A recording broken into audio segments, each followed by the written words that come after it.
Buenos días, gracias a todos por venir, por aceptar esta invitación. Hace solo un mes hablábamos con Juan Pacheco, que es el gerente general de AFIN, de la necesidad de empezar a tener mesas de trabajo más pequeñas, no eventos grandes, en donde pudiéramos conversar más abiertamente los distintos problemas que involucran a la infraestructura, con el objeto de empezar a sacar white papers que empiecen a ser difundidos, ¿no? Estamos a puertas de una elección municipal, sería ideal poder llevar un white paper a quien quiera que salga elegido tanto en Lima como en el Callao, ¿no? Con propuestas que, muchas están sobre la mesa y la idea sería ver qué tanto consenso hay. En esta mesa hay gente de distintas industrias, por llamarlo de alguna manera, pero todos afectados por el tema del transporte, ¿no? Con Gonzalo Ruiz de la Universidad Católica nos juntamos relativamente rápido y dijimos, bueno, ¿cómo hacemos para trabajar esto con la academia, ¿no? El trabajo con el sector académico le da continuidad a los esfuerzos porque se generan estudios, en fin, entonces se empieza a hablar de los temas de manera sostenible. Y este tema tiene mucho tiempo, se habla spot, pero hay que empezar a hablar en serio, con propuestas y a darle seguimiento al cumplimiento de metas. Ese es un poquito el propósito de esta primera reunión que hemos planteado. El esquema de la reunión es bastante informal y abierto. La idea es que Gonzalo haga una presentación como umbrella, como paraguas, para pasar después a nuestras dos expositoras especialistas en los temas de transportes, que son Sofía Herrero y Paloma Ruiz. Sofía trabaja en el Banco Mundial, Paloma trabaja en la CAF.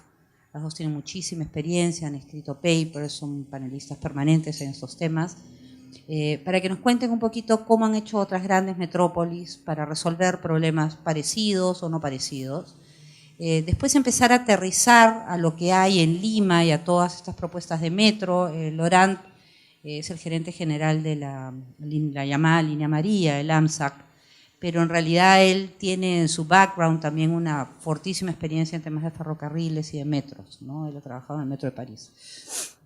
Y por último, Bajara Cristi, que tiene muchísima experiencia en privatizaciones, en regulación, en fin, para que nos cuente las ideas que tiene sobre cómo, sobre la base de la experiencia internacional y de lo que hay en el Perú, qué pasos tenemos que dar, cuáles son los siguientes pasos para seguir avanzando y poder tener una propuesta. Hay que tener en cuenta que el proyecto de ley de la ATU fue aprobado en primera votación hace solo unas semanas. Aparentemente habría la intención de aprobarlo después de las elecciones. Entonces hay que estar listos para este cambio institucional que no va a ser un cambio menor y la idea es que sea exitoso, ¿no? Entonces, sin más, voy a dejar a Gonzalo. Muchas gracias, Leoní. Bueno, bienvenidos a todos. Primero que nada, agradecerle su presencia y felicitar a Leoní por su reciente designación. Toda la suerte al frente de un gremio tan importante como AFIN. Efectivamente, desde la maestría para nosotros es importante participar y en lo posible para organizar espacios en los que podamos discutir los distintos agentes o partes interesadas sobre temas que son parte de la agenda nacional y además que tienen que ver con la regulación, porque esta es una maestría de regulación de servicios públicos. Entonces, cuando nos planteó la idea, Leoní, de participar, nosotros aceptamos encantados y esperamos poder, a través de estas reflexiones conjuntas, poder participar, poder contribuir a este debate que es, creo que es uno de los temas más importantes de la agenda vinculada con la competitividad del país, ¿no? Y vinculada con los temas de infraestructura. Tenemos un panel, primero que nada, predominantemente femenino, ¿no?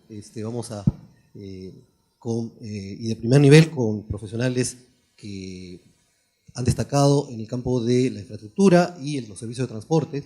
Las voy a presentar al final de esta pequeña introducción que no me va a demorar más de 10 minutos. Y lo que básicamente voy a querer tratar es de provocar un poco el debate respecto a cuáles creemos que son los temas pendientes, ¿no? Los temas más importantes. El diagnóstico creo que es bastante evidente.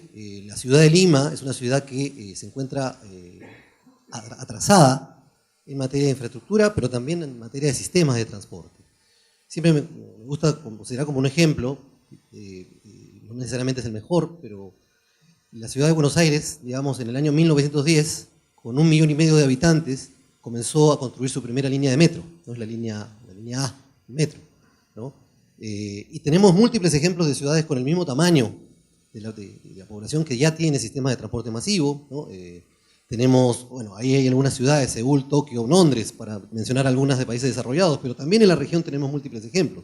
Santiago tiene, entiendo, 6 líneas de metro, y en realidad la organización, la construcción de sistemas masivos de transporte en Lima es un trabajo pendiente, ¿no? La solución al problema tanto de transporte de pasajeros, de personas, como el transporte de carga en general, ¿no? Según la CAF, en un estudio reciente, un 25% de los trabajadores limeños invierte más de 2 horas en trasladarse desde su hogar a su trabajo. Esos tiempos muertos tienen un costo económico y se traducen en una menor competitividad para el país.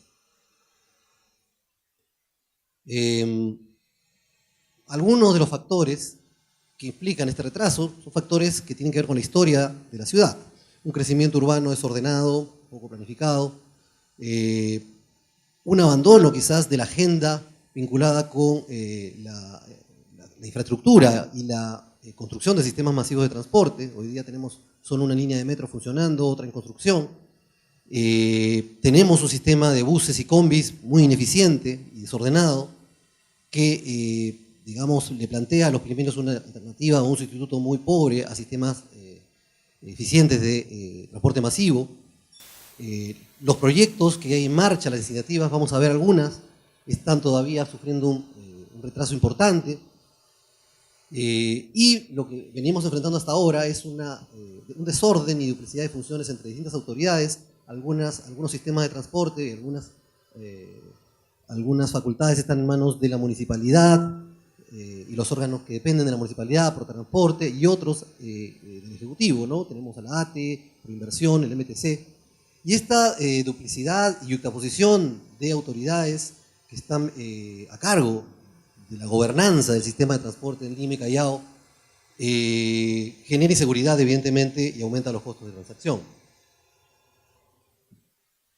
Como decía Leoní, el debate que estamos digamos, viendo el día de hoy en torno a las elecciones municipales es un escenario propicio para justamente promover este tipo de debates y generar una conciencia sobre la importancia de retomar una agenda vinculada con esta problemática. Sin embargo, lo que vemos es que el nivel del debate, hemos tenido un debate la semana pasada, de los candidatos, digamos, no contribuye necesariamente a la construcción de una agenda. Vemos algunos mensajes contradictorios que más bien generan incertidumbre respecto a la viabilidad de proyectos, la viabilidad de seguir promoviendo proyectos de gran envergadura en la ciudad. Una buena noticia, también la que menciona Leoní, es la aprobación, una primera votación de la nueva Autoridad de Transporte Urbano, una iniciativa del Poder Ejecutivo, que busca crear este sistema integrado, ¿no?, de transporte de Lima a Callao. Hoy día Lima y Callao forman parte de una misma unidad. Concentran esta institución, concentra la función de normativa, de planificación, dirección de procesos de promoción, funciones de supervisión y fiscalización. Va a tener esta autoridad también la posibilidad de emitir mandatos o resoluciones vinculantes para todas las autoridades que tienen que ver con, o las instancias que tienen que ver con el transporte en la ciudad, ¿no? Sin embargo, lo que creemos es que digamos, el éxito de este nuevo marco institucional va a depender en gran medida también de cómo se implemente y la velocidad con la cual se implemente, los recursos que se le den, y también el nivel de articulación que logre con otros actores importantes, porque si bien algunas autoridades, algunas facultades que tenían las municipalidades van a ser transferidas a la ATU, definitivamente la ATU va a tener que articular y coordinar con una serie de actores importantes, entre ellos los gobiernos locales, ¿no? Y en ese sentido es un paso importante la ATU, pero vamos a tener que seguir de cerca cómo se implementa, cómo se le dota a esta entidad del capital humano necesario para emprender las reformas que son necesarias para la ciudad. En términos de sistemas de transporte masivo, vamos a hablar también de esto durante la mañana. Tenemos hoy día una línea 1 que está en operación y tenemos una línea 2 que tiene un nivel de avance de 23% debido básicamente a retrasos en expropiaciones. Se ha anunciado que el cronograma para la finalización de esta obra se ha anunciado que va a estar para el 2024. Y lo que vemos es que no existe un sentido de urgencia alrededor de estos proyectos. En la línea 3, hace, digamos, algunos meses estaba anunciada que se iba a adjudicar en el año 2019. Simplemente se ha quitado el cronograma, no tienen un tiempo de inicio o de adjudicación definido, ¿no? Se habla de que se está haciendo un nuevo estudio de demanda para la ciudad. Sin embargo, digamos, la demora en la toma de decisiones lo que genera son, obviamente, una mayor demora para solucionar la vida de los limeños y la solución a los problemas de transporte que enfrentamos. Lo que decíamos, esto básicamente esperamos que sea resuelto con la ATU. Tenemos hoy día diferentes proyectos que tienen diferentes autoridades y supervisores, ¿no? Y no solamente falta una articulación entre ellos, sino falta uniformidad de criterios, ¿no es cierto? Y falta uniformidad en la formulación, en el diseño regulatorio de cada uno de estos, digamos, contratos, ¿no? Tenemos contratos de concesión, por ejemplo, digamos, urbanos, tenemos donde el concedente es la municipalidad, otros en los que el concedente es el ministerio, y lo que vemos es diferencias en el diseño que no deberían, para el principio, existir. Deberíamos aprovechar ahí de buscar algún tipo de uniformidad y coherencia entre modelos regulatorios que buscan una misma finalidad. Hay cosas que resaltan, por ejemplo, en el retraso de la implementación de algunos proyectos. El metropolitano, digamos, aún se encuentra en fase preoperativa, ¿no? Esto en realidad es un dato que me dio Juan.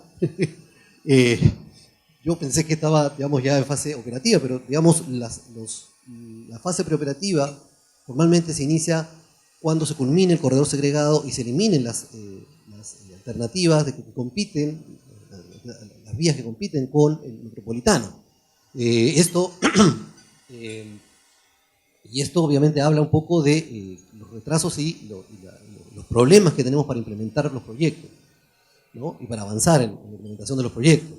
Necesitamos ejecutar los proyectos existentes. Ahí tenemos distintos proyectos, no voy a detenerme en cada uno, ¿no? Pero tenemos desde proyectos que están en un pipeline de formulación desde hace ya algunos años, algunos que ya están en plena implementación, pero tienen problemas importantes de ejecución.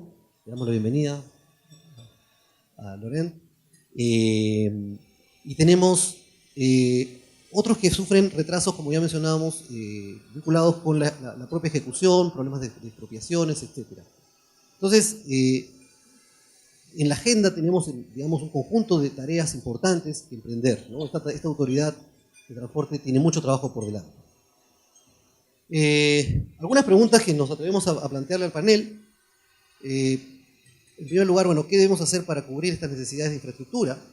Pero no solamente centrarnos en el tema de infraestructura, sino en la solución de los problemas y la creación de sistemas de transporte eficientes, ¿no? No solamente es un problema puramente de infraestructura, sino, por ejemplo, para lo que es el transporte de carga, requerimos generar zonas logísticas que faciliten, por ejemplo, el tránsito de camiones o de transportistas de carga, que haga fácil también y fluida, digamos, el transporte de este tipo de mercadería. No solamente hablamos de transporte de pasajeros, sino transporte de carga. Cómo conectar la ciudad, digamos, de manera más eficiente con el Callao, que es la puerta de entrada y salida del comercio internacional, digamos, al menos de este espacio geográfico. Otra pregunta es, ¿dónde están los principales cuellos de botella? Bueno, tenemos distintos tipos de cuello de botella. Algunos institucional, algunos cuellos de botella legales, cuellos de botella financieros que impiden hoy construir una agenda que involucre a las partes interesadas y cómo lograr en el corto plazo resolver algunas trabas que impiden que los proyectos avancen. Entonces, le estamos pidiendo a todos que nos ayuden a responder estas preguntas a nuestro panel. Voy a presentar rápidamente a nuestras panelistas. Hablo en femenino porque son mayoría femenina. Sofía integró el Banco Mundial, tiene 18 años de trabajo en Ferrovial, 9 años ha trabajado en Madrid en el proyecto de la línea 8 líneas de metro en Madrid, y trabajó también ella en el proyecto Crossrail, entre otros. Es ingeniera civil, tiene una maestría, tiene distintas maestrías, una maestría en Ingeniería Civil en la Universidad de Granada, una maestría en Administración de Negocios en el Instituto de la Empresa, y está cursando actualmente un máster en Reducción de la Pobreza en el School of Oriental and African Studies. Un tema interesante, no menor, fue galardonada en el año 2016 con el premio WISCE Women in Construction and Engineering, ¿no? Como mejor ingeniera civil en reconocimiento a su contribución en el sector. Luego nos acompaña Paloma Ruiz, ella es experta en transporte urbano del Banco de Desarrollo de América Latina, donde se ha enfocado en proyectos que usan la infraestructura como herramienta de desarrollo. Antes de unirse a la CAF, trabajó como especialista en infraestructura y asociaciones público-privadas en el Banco Mundial y en Naciones Unidas, ¿no? Ella tiene experiencia en más de 15 países de Europa, Oriente Medio, África y América, y actualmente trabaja en Lima. Ella es ingeniera de caminos, canales y puertos por la Universidad Politécnica de Madrid y Master of Public Administration en la Universidad de Columbia. Laurent Cabroa es CEO, como ha mencionado Leonie, de LAMSAC, que es la concesionaria del proyecto de Línea Amarilla. Antes de unirse a LAMSAC, fue gerente general de Licea, la empresa encargada de financiar y diseñar y construir la línea ferroviaria de alta velocidad entre Tours y Burdeos en Francia. Ha ocupado varios puestos operacionales y dirección en infraestructura y manejo de concesiones en Francia, Estados Unidos y México. Él está en el Grupo Vinci a partir del año 2006 y es egresado de la Escuela Nacional de Puentes y Caminos y de la Escuela Técnica Superior de Caminos de Madrid. Y finalmente nos acompaña también Cristi García Godos. Ella es economista con amplia experiencia en el sector público en materias vinculadas con competencia, comercio y negociaciones internacionales. Ella ha liderado de manera exitosa los proyectos importantes y retadores para la ciudad, como la línea 1 y la línea 2 del metro. Ella tiene una maestría en economía en la Universidad de Sussex bueno, ella también ha liderado el equipo que concesionó el terminal norte multipropósito del Callao, ¿no? Hablamos de proyectos quizás los más significativos que se han adjudicado en los últimos años. Ella también es profesora actualmente de la Maestría de Regulación de Servicios Públicos. Sin más, yo quisiera, digamos, ya dar la palabra al panel. La idea es, digamos, darle, que nuestros panelistas tengan una intervención, digamos, de 10 o 15 minutos, y luego abrimos un espacio para preguntas e intervenciones de los asistentes. Así que empezamos con Sofía. Buenos días. Muchas gracias a FIN y a la Católica, la Maestría de Regulación de Servicios Públicos, por organizar este panel de discusión y este foro de diálogo. Yo creo, Gonzalo, que la presentación ha sido bastante concisa de la situación de Lima actualmente y me ha gustado, pues, tus preguntas muy provocadoras. Y bueno, has mencionado en varios casos la duplicidad de funciones en instituciones, has mencionado bueno, que hay un servicio insuficiente, que es necesario un nivel de articulación con distintas instituciones y niveles de gobierno, por lo cual yo creo que si me hago la pregunta de qué debemos trabajar prioritariamente para solucionar esta brecha que existe, yo diría que hay que trabajar fundamentalmente o principalmente en la institucionalidad. Yo hago un símil con la institucionalidad, yo lo comparo como la cimentación de una casa, ¿no? Entonces, si la cimentación no está bien, cualquier cosa que coloques arriba, aunque sea la casa más moderna, en este caso de proyectos de transporte, pues cualquier modelo sofisticado, complejo, simple, pues cualquier cosa, si la institucionalidad no funciona, lo de arriba no va a funcionar. Entonces, creo que ese es muy importante y va a ser, digamos, el eje de la presentación que voy a exponer ahora. Bueno, cuando yo hablo de Lima y me preguntan por Lima, pues por supuesto me declaro una enamorada de Lima y del Perú, pero es inevitable que vengan cosas a la cabeza, ¿no? Como son la aglomeración que hay, la contaminación, el tiempo que se tarda en desplazarse, la poca o inexistente educación vial que hay aquí, ¿no? Entonces, por mucho que sea mi amor al ceviche y al país, pues esas cosas pues imperan, ¿no? Entonces, yo considero que Lima, pues, no es una ciudad ordenada, no es una ciudad que tenga limitaciones de velocidad, educación suficiente, o sea, hay muchas cosas que hacer en esta materia. Y de hecho, cuando se ha mencionado en la presentación que hay gente que tarda más de 2 horas en desplazarse en la ciudad, considerando, por ejemplo, un caso, digamos, 3 horas, eso sí lo multiplica, además que no es tan raro 3 horas, o sea, hay mucha gente que tarda 1 hora y media en un sentido y otra hora y media en otro. Y si eso lo multiplicas por el tiempo que tardas al año, estás empleando un mes entero de tu año, que podrías no dedicarlo a eso. Eso evidentemente tiene un coste de calidad de vida, coste social y coste económico, porque además precisamente un coste que generalmente es más incrementado en sectores menos favorecidos, que son los que tardan más en desplazarse. A mí me gustó un dato que vi en el último informe de observancia del transporte urbano que ha sacado Transitemos, que valora la ineficiencia del transporte público, del transporte urbano como un 1,5% del PBI.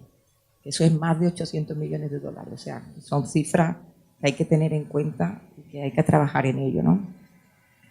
De hecho, el transporte urbano, el transporte general, el transporte urbano está muy alineado con los objetivos que tiene el Banco Mundial. Nuestros 2 grandes objetivos son acabar con la pobreza extrema y promover una prosperidad compartida. Por tanto, estamos muy comprometidos con una agenda de movilidad urbana sostenible principalmente, que reduzca el cambio climático, que mejore la eficiencia, la seguridad vial y el acceso de oportunidades a todos. En este caso de acceso de oportunidades a todos, por ejemplo, en uno de los proyectos que estamos financiando de transporte aquí en Lima, en la línea 2, hicimos un ejercicio que consistía en ver cuál era el incremento de oportunidades laborales que se podía tener, a las que se podía acceder en 1 hora de desplazamiento una vez que estuviera la línea 2 operativa. La línea 2, como saben, atraviesa muchos distritos, son 13, y precisamente en este ejercicio se incrementaba el número de oportunidades laborales que se podía acceder en 1 hora en un 25%, siendo los distritos más desfavorecidos los que salían más beneficiados de este incremento, con lo cual esta agenda, lo que decía, está muy alineada con nuestro objetivo y sobre todo, pues eso, en un país con tantas brechas y tanta desigualdad, pues este tipo de proyectos ayuda a cerrar esta brecha. Y bueno, yo creo que hemos hablado de las cosas que no son del todo buenas de Lima y que generalmente son comunes con los retos de otras ciudades grandes que han tenido que abordar. Pero creo que hay que ser también un poco positivo y, por ejemplo, Lima cuenta con algo que no cuentan todas las ciudades, y es el hecho de que el 70% de la población usa el transporte urbano para desplazarse, lo cual eso es una ventaja que no todos lo tienen y que hay que utilizarla. Hay que fidelizar esa demanda, intentar que conservarla y que no se vaya esa pequeña proporción que se está tendiendo a ir al transporte privado, ¿no? Pues mantenerlo con medidas de fidelización, y hay que dar algo a cambio, ¿no? Hay que ofrecer un sistema de calidad. Entonces, bueno, como hemos visto, el problema no es bastante complejo, con lo cual no puede haber una solución simple, una solución única, sino hay varios ejes de actuación, ¿no? Entonces, en un blog que publicamos, nosotros proponemos 5 ejes de actuación para intentar solucionar el problema del transporte en Lima. El primero sería el desarrollo de una infraestructura de transporte urbano de calidad, que como hemos visto en la presentación hay todavía mucho que hacer. El impulso de un transporte no motorizado, fomentar el uso, pues, de tramos a pie, bicicleta, que ahora no está en el ADN de la ciudad. Fomento multimodal, yo creo que una vez que se consiga eso se incrementa muchísimo el uso de los transportes urbanos, el transporte público, y el fomento de la seguridad y la educación vial. Aquí está tan naturalizado que no hay ningún tipo de educación vial, que nadie quiere incluso ejercer sus derechos, ¿no? Tanto el peatón como el conductor, ¿no? Está tan naturalizado que no lo hay, que nos conformamos con cualquier cosa.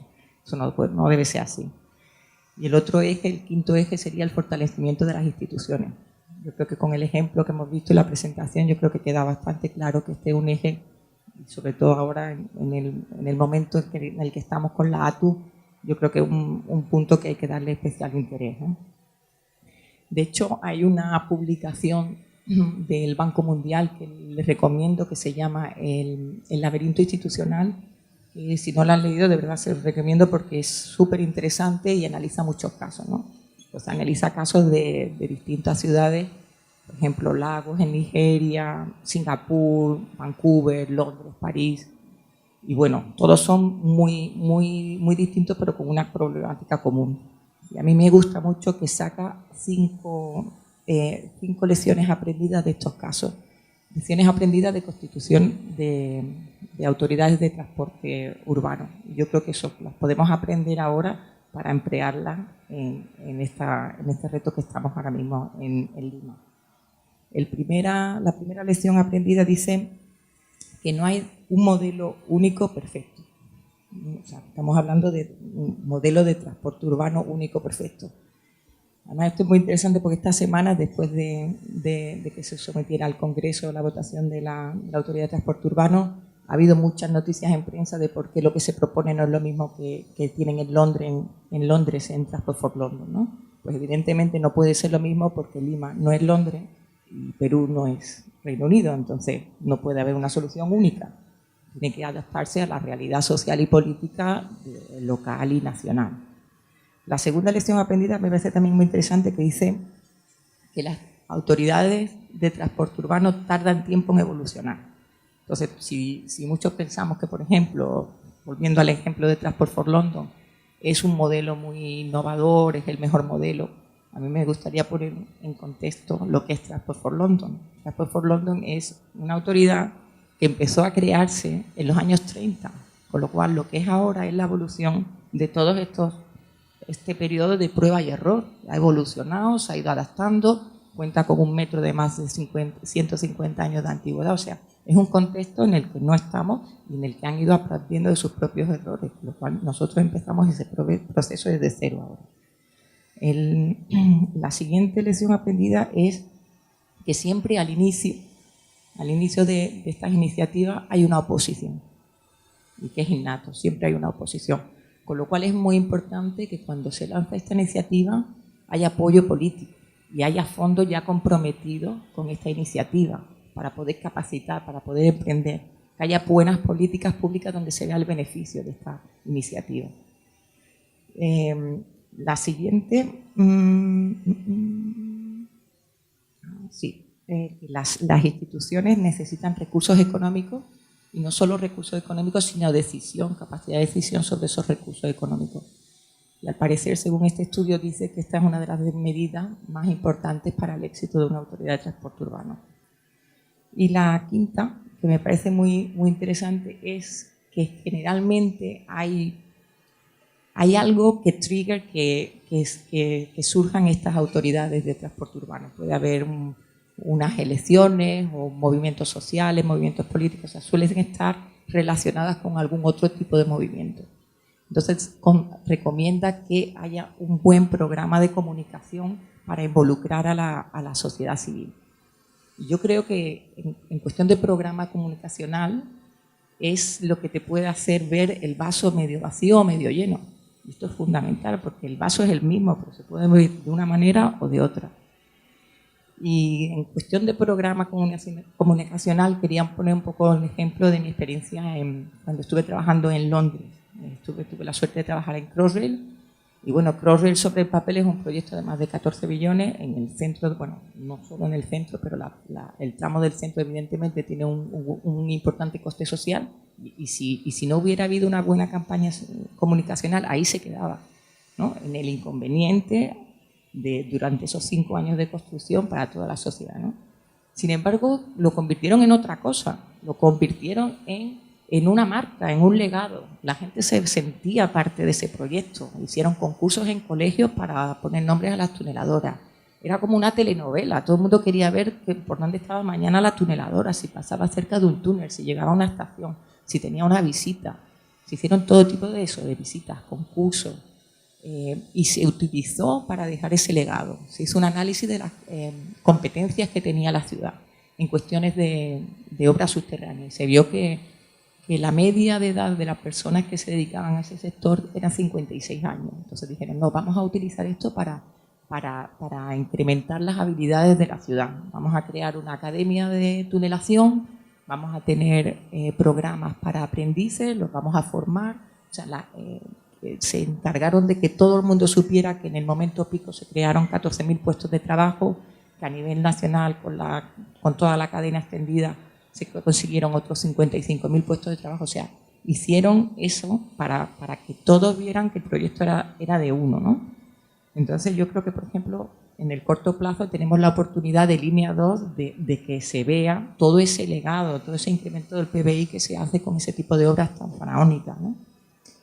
Entonces, bueno, ya para acabar lo que quería decir es que, bueno, por todos los problemas que hay, evidentemente hay muchos retos, pero es una oportunidad la que tenemos ahora de solucionar este problema y de marcar nuestro propio legado, ¿no? Y de que cualquier iniciativa institucional, la ATU o incluso el fortalecimiento de las instituciones actuales, que no se vea como un proyecto de la nación o de metropolitano o de gobiernos locales, sino que se vea como un proyecto de todos, donde todos estamos involucrados, donde todos vamos a salir ganando, ¿no? Entonces yo creo que esa es la gran oportunidad y el reto que tenemos ahora. Gracias. ¿Continúo? Bueno, espero no solaparnos mucho con Sofía, porque bueno, las dos tenemos una experiencia parecida, sobre todo en Perú, ¿no? Bueno, yo quería hacer una introducción y va un poco en la línea de lo que dice Sofía, que cada sitio, cada éxito es producto de haber entendido las particularidades. En ese sentido, las ciudades latinoamericanas y Lima con ellas tienen rasgos comunes que son muy diferentes a los de las ciudades europeas, norteamericanas, y muchas veces queremos aplicar una receta sin tener en cuenta esos rasgos. Y esos rasgos, por ejemplo, son los conflictos armados y sociales de las últimas décadas, que en las ciudades latinoamericanas han provocado enormes migraciones súper rápidas que no han dado tiempo a planificar las ciudades. Por eso tenemos los niveles de congestión que tenemos hoy en día.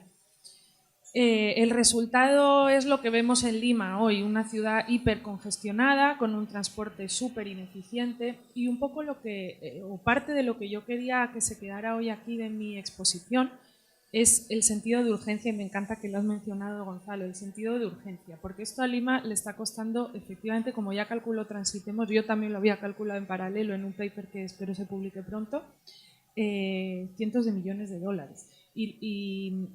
Bueno, voy a dar aquí algunos datos. Una cosa que tú has dicho, que es un dato de CAF, es que el 25% de las personas emplean 2 horas o más en movilizarse para ir a trabajar. Ese dato es parcialmente incorrecto. ¿Por qué? Porque cuando uno descarga la base de datos y juega un poco con los números y saca de la película a las personas que no se movilizan para ir a trabajar, que son muchas, ese porcentaje sube al 40%. Pero es que además, si tenemos en cuenta a las personas que utilizan 3 o más horas de sus días en ir a trabajar, resulta que el 90% de ellos vienen de distritos periféricos. Yo no sé si ustedes me han escuchado decir, alguno de ustedes últimamente, de lo de la informalidad de cercanía. Hablo mucho de eso porque resulta que parece que hay parte de la informalidad en las ciudades latinoamericanas que es debida o fomenta o alimenta o es alimentada por el hecho de que la gente no tiene una accesibilidad suficiente a los servicios de transporte. Entonces uno entiende que las personas pobres que viven mayoritariamente en la periferia y que además son el 60-70% de la población de la ciudad, decidan emplearse cerca de sus casas en la informalidad y no lejos, en el centro de los distritos centrales de Lima, que es donde están mayoritariamente las oportunidades laborales formales. También parece, además, más allá del tiempo, que el gasto empleado en el transporte es muy excesivo. En ese paper que les comentaba, hice una comparación con un grupo de ciudades europeas y resulta que un limeño que se moviliza en transporte público para ir a trabajar gasta el doble que un europeo en porcentaje sobre el salario mínimo y el cuádruple que un europeo en porcentaje sobre el salario promedio. Eso a mí me parece una barbaridad. Luego, además, a esos impactos directos se suman las externalidades. Me imagino que habrán escuchado hablar del tema del material particulado. No es en peso la emisión más fuerte que hacen los vehículos de transporte, la emisión más voluminosa, pero sí la más peligrosa para la salud humana. Y hay una relación directa con la alta incidencia de asma, etc. Y eso tiene un problema porque en el corto, medio y largo plazo tiene que ver con el absentismo laboral, con el absentismo escolar, o sea, con los niveles de productividad, producción y educación del país, ¿no? Y de la ciudad. Pues los niveles de material particulado en el ambiente en Lima son entre 3 y 6 veces por encima del máximo recomendado, dependiendo de dónde se tomen las medidas. Lo mismo pasa con la incidencia de la siniestralidad vial, es brutal, y deja todos los años, sea por fallecidos o por heridos, miles de familias sin sustento económico en Lima. Porque al final creo que alrededor del 70% de los accidentados, sean fallecidos o heridos, o minusválidos permanentes, son hombres de una edad entre 19 y 45 años. Eso nos da cuenta del impacto, digamos, económico que tiene. Y lo más preocupante de todo esto es que cuando uno analiza los datos ve que sobre los grupos sociales sobre los que más impactan estos efectos directos y externalidades del mal transporte en Lima es justamente en los grupos de menos recursos, funcionando como una especie de poverty trap. Me imagino que la mayoría de ustedes conocen el concepto de economía del desarrollo de poverty trap, que es esa teoría que dice que si eres pobre lo tienes más difícil para salir de la pobreza, porque las condiciones de vida en pobreza funcionan como mecanismos de perpetuación de la pobreza. Y eso es importante especialmente en Lima, que es una sociedad donde la mayor parte de las personas son personas de pocos recursos. Y por eso en ese paper también calculábamos el efecto que esto tiene en el costo a la sociedad. Y aquí voy a leer, en Lima y Callao el costo directo del mal transporte en términos de cambio climático, morbilidad, mortalidad e informalidad de cercanía está estimado en unos 511 millones de dólares al año, que eso representa el 95% de las transferencias hechas por el Ministerio de Economía y Finanzas a Lima y a Callao en 2017. Pero es que solo el sobregasto en transporte se estima en unos 937 millones de dólares al año. Por eso digo que estas cifras deberían darnos a todos un sentido de urgencia de lo que hay que hacer ya. Deberíamos hacer muchísimas cosas desde ya, pero sobre todo priorizar las que tengan más impacto en la sociedad. A mí personalmente, lo he dicho en muchos foros, una de las cosas que más me preocupa es la parálisis de la línea 3 del Metro de Lima. ¿Por qué? Porque la línea 3 justo va de cono sur a cono norte y pasa por zonas del cono norte que están hiperpobladas hoy, pero que además están creciendo a un ritmo entre el doble y el quíntuple del promedio de crecimiento poblacional de la ciudad. Eso es una barbaridad. Si no hacemos algo ya, el problema va a ser irresoluble en unos años. Entonces, no voy a ahondar en los proyectos que ya Gonzalo ha mencionado, me parece que son exactamente los proyectos que hay que hacer. En políticas públicas y temas más soft, yo creo que es súper importante fomentar una gestión basada en consensos, en darle continuidad a los proyectos, que sea constructiva. Escuchamos hablar últimamente el tema del plan maestro para Lima y Callao. Yo siempre estoy a favor de la planificación y de hecho desde CAF la fomentamos y la apoyamos financieramente cuando podemos, pero no podemos paralizar proyectos para hacer un nuevo plan. Existe ya el plan 2035, existen muchos planes aprobados o no, y hay muchos proyectos parados que bueno, quizá es mejor sentarse a negociar en una mesa de trabajo con aquellos con los que tenemos un problema y poner puntos en común para sacar proyectos adelante, porque el problema es súper urgente. Desde luego deben mejorarse las capacidades de los técnicos del sector público y del privado. Hablamos mucho, y eso es un ejemplo que también los que me hayan escuchado más veces de repente están un poco aburridos de escucharlo, pero siempre que puedo lo repito, y es que estamos hablando de inversiones milmillonarias en proyectos metroferroviarios y ahora en trenes de cercanías, y hasta donde yo he mirado no hay una sola universidad en Perú que ofrezca un solo programa de pregrado o de posgrado en ferrocarriles. Sofía estará conmigo que para nosotras ferrocarriles era una materia fundamental de la carrera. Entiendo que en América Latina, habiéndose desmantelado en el siglo XX las redes ferroviarias, eso dejó de ser relevante, pero hoy en día vuelve a ser muy relevante.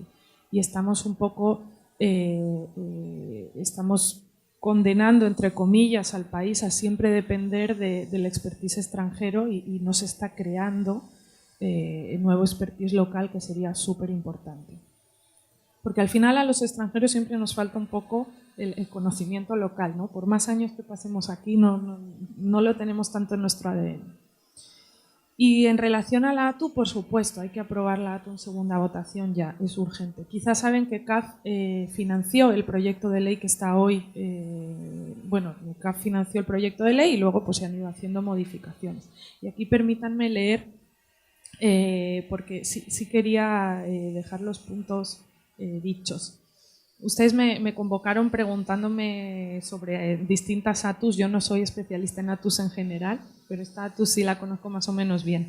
En general, revisando experiencias exitosas, la documentación de la que ha hablado Sofía, uno se da cuenta que las experiencias exitosas lo son porque han sabido adaptarse a la realidad contextual, geográfica, poblacional y sobre todo a la realidad del momento y política del país y la ciudad en la que estaban. Eso creo que es lo común de todas las ATUs. Pero en estos días he leído muchos argumentos a favor y en contra de la ATU de Lima y Callao, algunos muy constructivos y otros francamente muy poco rigurosos. Por eso me gustaría comentar justamente lo particular que, en mi opinión, tiene esta ATU de limeño Chalaca. Esta ATU peruana es el fruto del trabajo, doy fe, de muchas personas, algunos profesionales extranjeros sí, pero sobre todo abogados, ingenieros y economistas peruanos, funcionarios públicos y consultores del sector privado especializados en transporte y gestión pública. Es el resultado de cientos de horas de trabajo de varios años, de varios intentos anteriores del estudio de todo lo que se ha intentado localmente y no se ha logrado.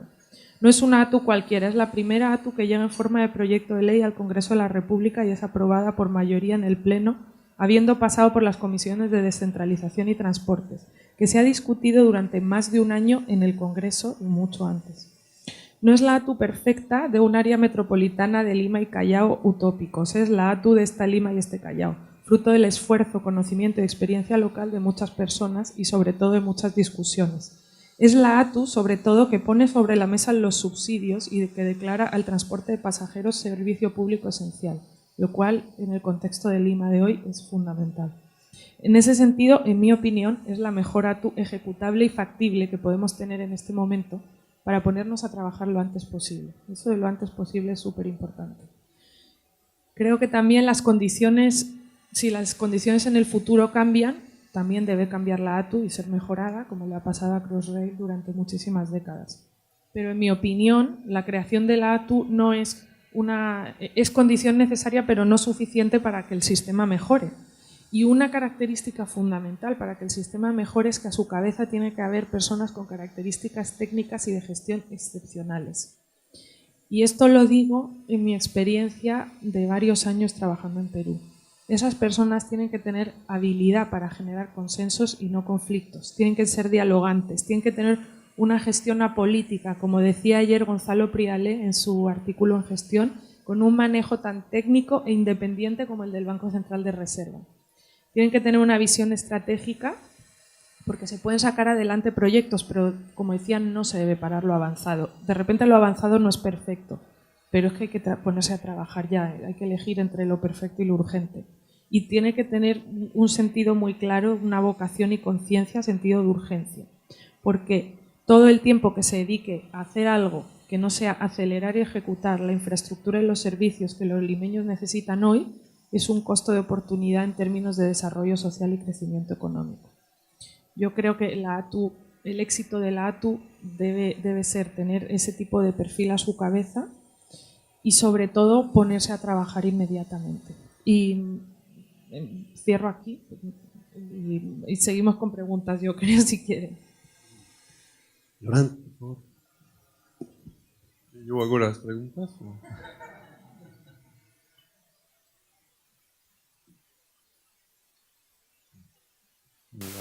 Las diapositivas serán prohibidas, pero pusimos unas.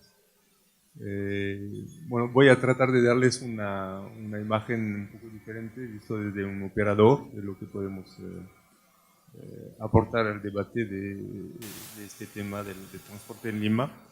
El primer mensaje, retomando un poco el sentido de urgencia, sin comentar mi retraso en la mañana, pero sí comparto que sí paso más de 2 horas por día en el transporte cuando no voy a la oficina. Tengo la suerte de vivir cerca de mi oficina y voy en bicicleta en mi oficina. Es primero y antes de hacer grandes proyectos, es mejorar lo que existe. Yo creo que cuando hablamos con unos expertos en tráfico, el tema de la semaforización en Lima es dramático. Yo creo que la primera medida que tendríamos que tomar es quitar las policías de los cruces y poner un sistema un poco inteligente, no muy sofisticado, ¿no? Pero un poco inteligente de cálculo de tiempo de semáforos, y creo que vamos a ganar todos en predictibilidad y en eficiencia de nuestros viajes. Tenemos un ejemplo propio en el manejo de nuestra concesión, es la llegada de la línea amarilla en Callao, que va a ser un ejemplo un poco de toda mi ponencia, pero ya no sé si en general los sanisiderinos no utilizan esta bonita vía. Pero los que viven en Surco o La Molina mucho más para ir al aeropuerto o al puerto. Entonces, si no la utilizamos, llegamos al final de la concesión y llegamos al Callao. Obviamente no hay ninguna conexión, se pasan de una autopista totalmente nueva a los estándares internacionales. Yo creo que es bonita. A una calle habitual en el Callao, con muchos baches, topes o rompemuelles, semáforos, y un semáforo al final de Morales Duárez con Fawcett, un semáforo que para los carros y camiones que llegan del centro de Lima, 360 segundos, 6 minutos. ¿Por qué este número? No sé, creo que ha sido parametrado cuando había obras y que no había flujo, y no hay nadie para, o sea, mandamos cartas a todas las autoridades que existen, para empezar con el Callao, no hay nadie para respondernos y cambiar esto. Entonces, lo único que logramos es poner un policía, y que hace el policía es obliga a todo el flujo a ir a la derecha sobre Fawcett hacia el aeropuerto. Entonces, mis amigos transportistas saben que todos los camiones que quieren ir al puerto desde este punto tienen que dar la vuelta a la derecha, ir hasta el aeropuerto, la glorieta, dar la vuelta y pierden la media hora que este proyecto, que costó más o menos 2 billones, 2.000 millones, les permitieron ganar. Bueno, entonces, varios temas en este ejemplo, pero primero mejorar el existente. Creo que no me va a dar mucho trabajo, pero va a dar mucha fluidez al tráfico en Lima. Otro, creo, tema muy urgente es la racionalización del transporte público. Pueden cambiar la slide, una slide más. Perdón. Bueno, esas son cifras, no sé, realmente vi muchas cifras sobre el tema, el número, el porcentaje de viajes por transporte público y la parte del metropolitano de un lado de la parte del metro. Luego vi cifras un poco más altas para el metro, pero de esta manera es muy minoritario. Y dentro del 73% también hay buses oficiales, líneas oficiales reguladas, pero bueno, hay una mayoría de transportes informales. Y otra vez, si ustedes utilizan, por ejemplo, la Panamericana o Ayuntamiento, se van a dar cuenta de todos los paraderos. Hay más de 50 en Panamericana, en mi parte que gestionamos en LAMSAC. Todos esos puntos son puntos donde no hay regulación de los paraderos, entonces bloquean 2 o 3 carriles de una autopista de 4. Entonces, obviamente, es altamente ineficiente, y con una infraestructura que existe, no la utilizamos porque no regulamos algo que básicamente se tiene que regular por las autoridades. Es la manera de gestionar el transporte público. Obviamente, soñamos todos con una ciudad como Londres o Moscú o París, con una parte de metro mucho más alta, pero eso va a ser a futuro, eso toma mucho tiempo. Lo que tenemos que hacer a corto plazo es mejorar esto. Hay también el tema del metropolitano, que ahí sí merece un poco más de inversión. Hay un proyecto, por ejemplo, que se llama COSAC, que es el metropolitano sobre Panamericana, que está también listo y tendríamos que hacerlo muy rápidamente. Y el último mensaje sobre el tema de cómo mejorar lo que existe es nuestra capacidad de gestión de la infraestructura existente. No sé cómo funcionaba. Y uno de los temas, ahí sí voy a hacer un poco de publicidad, uno de los, quizás de las ventajas de los contratos de concesiones viales que puede contratar el Estado o las municipalidades o la futura ATU, no sé, es poner unos estándares de gestión y de servicio al manejo de esos grandes ejes urbanos, evitamiento orina amarilla. Tenemos por contrato obligación de monitorear todas las vías, tenemos centenares de cámaras, tenemos equipos de intervención, salimos más de 10.000 veces al año a sacar los carros que están estorbando el tráfico porque ya no funcionan. Eso obviamente es una herramienta muy potente para mejorar el uso y optimizar el uso de las infraestructuras existentes, y sin hablar de la accidentabilidad, obviamente, que es muy importante. Entonces, el primer mensaje es mejorar lo que existe. Luego retomaría la idea de hacer lo existente y les robé un slide. Esos son los proyectos que existen, que ya están estudiados, que ya hay un expediente técnico que por inversión o el MTC tratan de llevar a cabo y que es urgentísimo hacer. Hablamos mucho de planificación y yo suscribo totalmente a la idea que ya fue dada, es que hay que hacer lo que ya conocemos, la línea 3 del metro, el anillo periférico, hay la continuación de la vía expresa hacia el sur, que es una concesión existente, firmada, no sé por qué se suspendió.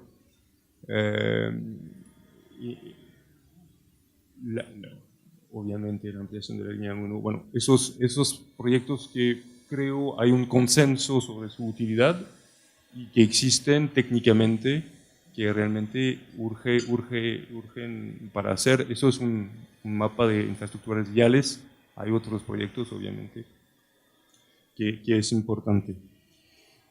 La tercera idea es una idea también muy compartida dentro de todos los especialistas y no especialistas, es la necesidad de planificar e integrar. Lo que quiero insistir en el tema de la integración de todos los diferentes sistemas de transportes que existen y que están en proyecto, y me gusta dar unos ejemplos que impactan un poco la imaginación. El primero ya les di, es el tema de la línea amarilla que separa la frontera entre Lima y Callao, que obviamente es un punto imaginario y que los usuarios no entienden muy bien.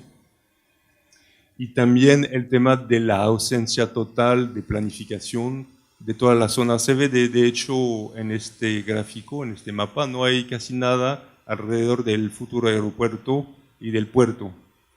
Hay unas líneas, pero no hay un proyecto integrado.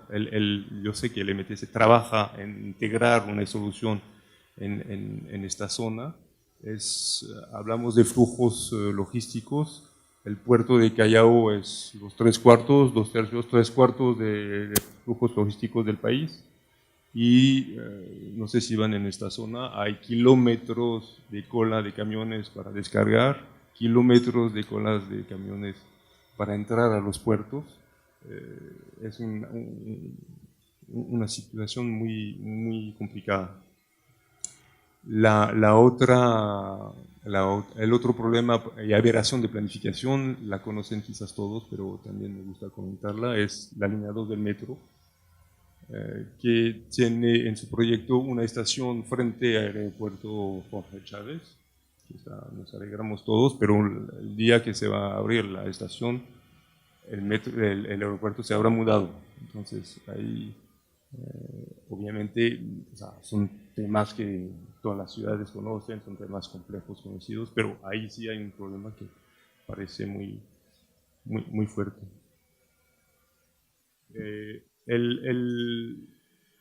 La última idea que quiero compartir con ustedes es el tema de las APPs, obviamente, porque soy un operador de APPs, y más bien quizás clarificar unas ideas o reafirmar ideas muy simples. Primero,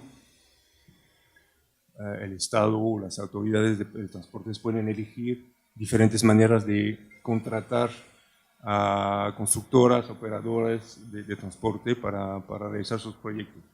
Eso se comparte todo el mundo y o bien hacemos obras públicas, es la participación la menos fuerte posible del privado, o asociamos la constructora en el diseño, o la asociamos también en el mantenimiento, y luego la asociamos en el financiamiento, ¿no? Básicamente son los esquemas.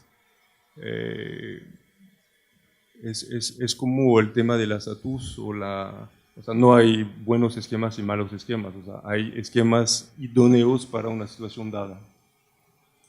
Creo en el Perú hay un consenso para decir que la brecha es tan grande que hay espacio para todo tipo de contratación, uno. Dos, hay un apetito muy fuerte de inversionistas, fondos de inversión, bancos, para participar a cerrar esta brecha, porque son activos que interesan a los fondos de pensiones, porque son rentabilidades fijas a largo plazo. Estuvimos en un foro hace poco y todo el mundo decía la misma cosa. Perú atrae mucho por su estabilidad macroeconómica y por su importancia del mercado potencial, por la brecha justamente, porque hay mucho que hacer. Lo que falta es mucho institucionalidad, lo hablamos ya, y quizás una visibilidad o una estrategia más claro hacia qué queremos hacer y cómo. La disponibilidad de esos financiamientos y el tema de escoger uno de esos esquemas de contratación es algo que pertenece totalmente. Lo que sí hay que explicar, y hay una campaña con las campañas políticas ahora un poco populista de tratar de diabolizar el tema de los peajes, el tema del financiamiento a través de este tipo de mecanismos. Y no lo veo a menudo en los discursos, hay que decir sencillamente, hay dos soluciones: o bien paga el contribuyente, o bien paga el usuario. Al final es muy sencillo, al final pagamos nosotros, no hay regalos de nadie, y puede ser 100% uno, 100% otro, o un mix, es fácil. Pero eso, aparte de decir el peaje es escandaloso, no veo nada en el discurso, y creo que eso es una idea muy, muy clave que hay que repetir. También hay que decir que para hacer grandes proyectos complejos, creo que es interesante para cualquier autoridad atraer grandes operadores que tienen esta experiencia. Y la tercera idea es que los esquemas de largo plazo tipo APP u otros tienen una gran ventaja, es de garantizar el mantenimiento y la gestión sobre el largo plazo de esas infraestructuras. Son las tres grandes ideas que son fáciles de entender y que hay que, creo, repetir en el discurso para ayudar un poco a escoger entre uno de esas soluciones. Gracias.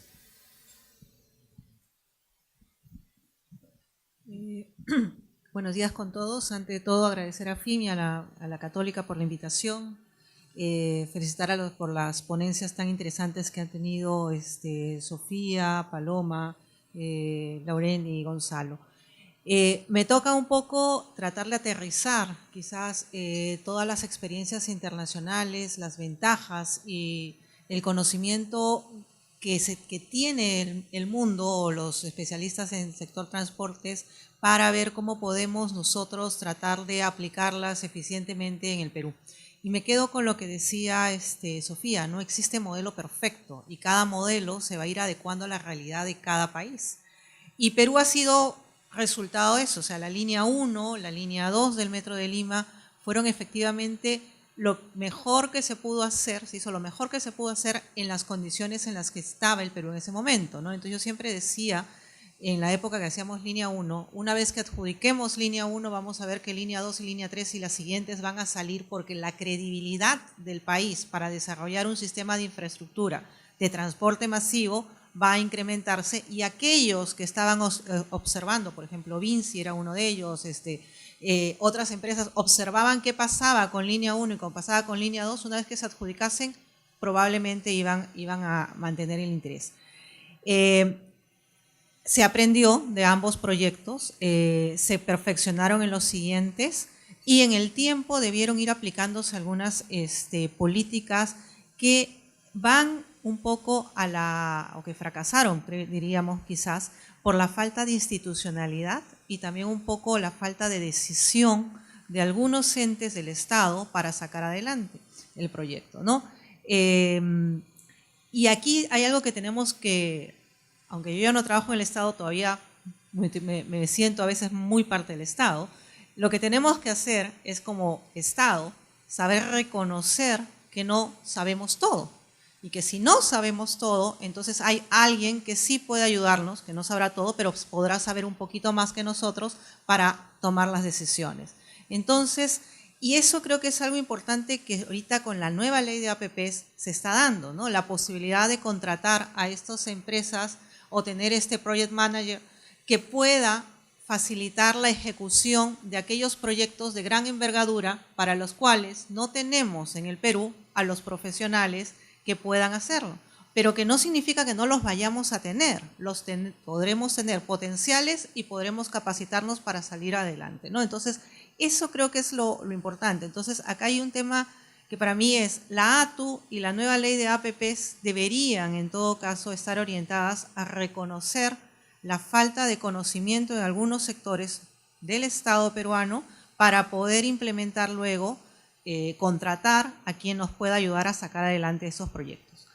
En el tema de la ATU, que efectivamente coincido con Paloma, ese tema se venía discutiendo hacía muchos años, lo han discutido desde la época en que era viceministro de Transporte el ingeniero Chang, hizo una gran conferencia con CAF, Banco Mundial, nos encerró un grupo de gente a pensar en cómo institucionalizar el sistema de transporte de la ciudad de Lima y Callao. Es bueno que ya tengamos una ley que no es perfecta.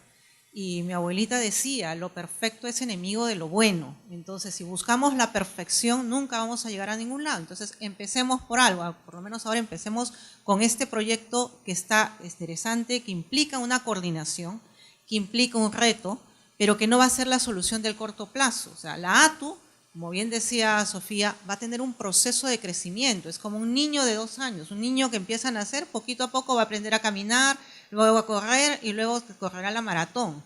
Entonces vamos a tener que tenerle paciencia para que la ATU vaya poco a poco asumiendo todas las responsabilidades que se le van a dar. Ahora, ¿cómo facilitamos el proceso de aprendizaje? Ese es el tema. Entonces, si la ATU tiene la posibilidad de de contratar, porque de hecho esperemos que tenga el presupuesto suficiente, contratar a alguien que lo ayude a sacar adelante el proyecto como ATU, probablemente va a ser mucho más fácil. Ahora, necesitamos que esta ATU, que ahorita como está prevista, al menos si he leído bien el proyecto de ley, se está centrando básicamente en lo que es transporte de pasajeros, es el servicio público. Le falta lo otro, que es la infraestructura. Y si no tiene una capacidad de administración o de supervisión o de decisión sobre la infraestructura, vamos a tener al muñeco a la mitad.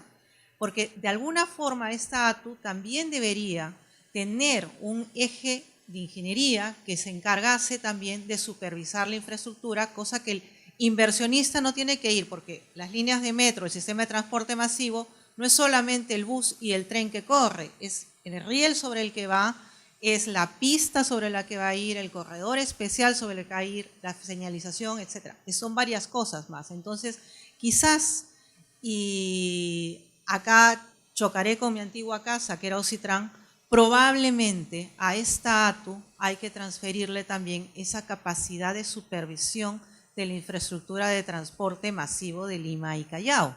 Entonces, implica transferirle los recursos, que son bastante importantes, más la tasa de regulación, más la tasa de regulación de operación.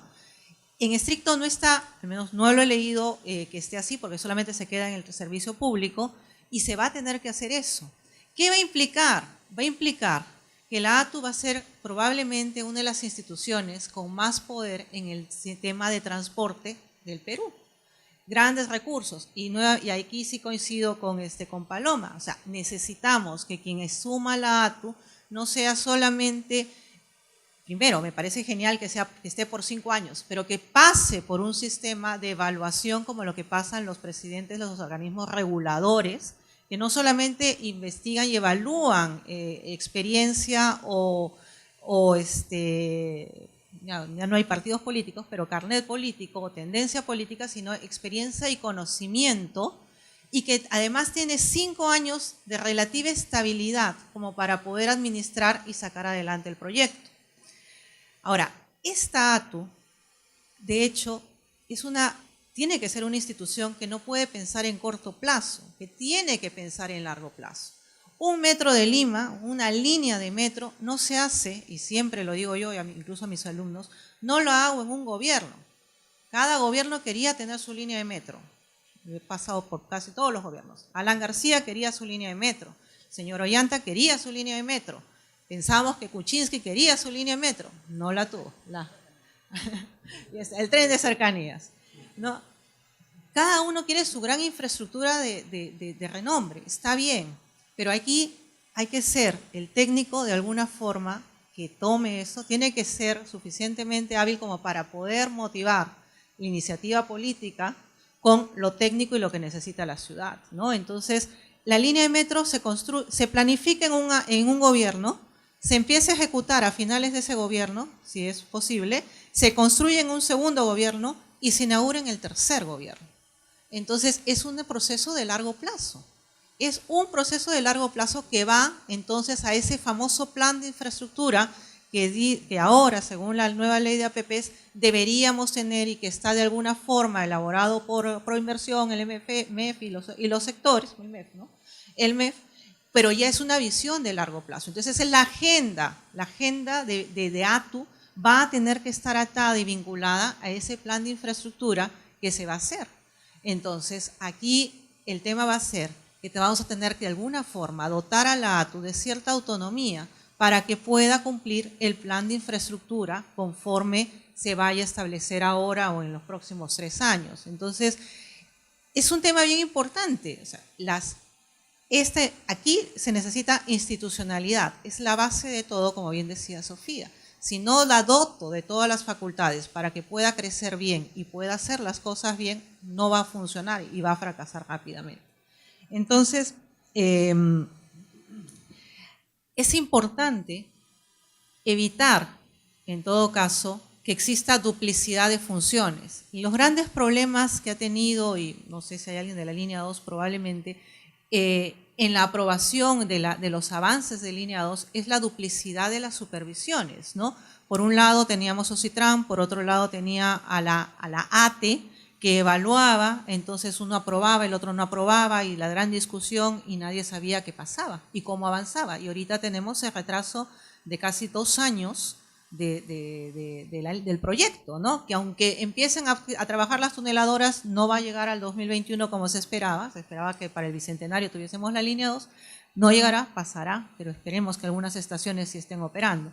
En fin, entonces, por eso es necesario que tengamos en esta ATU esas 2 facultades, o sea, que no haya una doble evaluación, doble estándar, como decía alguien, o sea, no podemos permitirnos un doble estándar en un proyecto tan grande y encima en el que no tenemos mucha experiencia en el diseño o en la supervisión de la obra. Era la primera línea de metro subterráneo, pero probablemente para línea 4 ya toda la ATU esté capacitada y lo pueda hacer sola.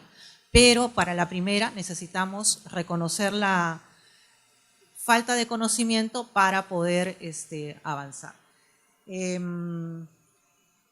Y esta duplicidad de control no solamente genera el costo al inversionista, porque el inversionista tiene que ir a conversar con uno y con otro y pierde tiempo, invierte demasiado tiempo, le piden más estudios, etcétera, sino el Estado también pierde tiempo, ¿no? Porque tiene que evaluar doblemente y contrata a 2 supervisores para que evalúen lo mismo. Entonces ahí hay un tema de uso eficiente de los recursos. Coincido en que las líneas de metro tenemos que ir avanzándolas. Me parece excelente y me parece muy bueno que planifiquemos, que se planifique. Siempre uno tiene que planificar, pero la planificación, como bien decían hace un momento, no puede detener el avance. En su momento, cuando una de las alcaldes de Lima dijo, saco mis corredores como sea, y yo los saco, alguien decía, no, ¿cómo vas a sacar los corredores si las líneas de metro ya vienen y vas a duplicar esta infraestructura, etcétera, etcétera? Bueno, la lógica y el papel me dirían, sí, pues estás duplicando y estás gastando, mañana sale la línea de metro y ¿para qué inviertes? Pero también la lógica y el razonamiento nos hace pensar, la ciudad de Lima puede esperar 5 años hasta que se cree la línea de metro para poder tener un corredor complementario sobre la Arequipa, sobre la avenida Javier Prado, etcétera. No. Entonces, hay que tomar medidas que de alguna forma ayuden a solucionar el problema de ahora para luego tener la solución del futuro. El corredor será una solución de 5 o 10 años.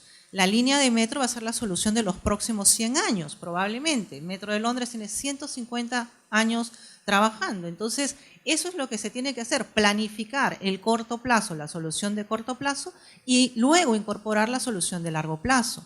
Además, lo que se le decía al alcalde en ese momento, y tenía toda la razón, era con esa solución temporal, lo único que estás haciendo es garantizando la demanda para la solución futura, la de largo plazo, porque ese corredor ya se ha consolidado, estará bien consolidado cuando entre la línea de metro y compartirán demandas, ¿no? Entonces, aquí hay un tema importante, es la planificación de corto y la planificación de largo plazo.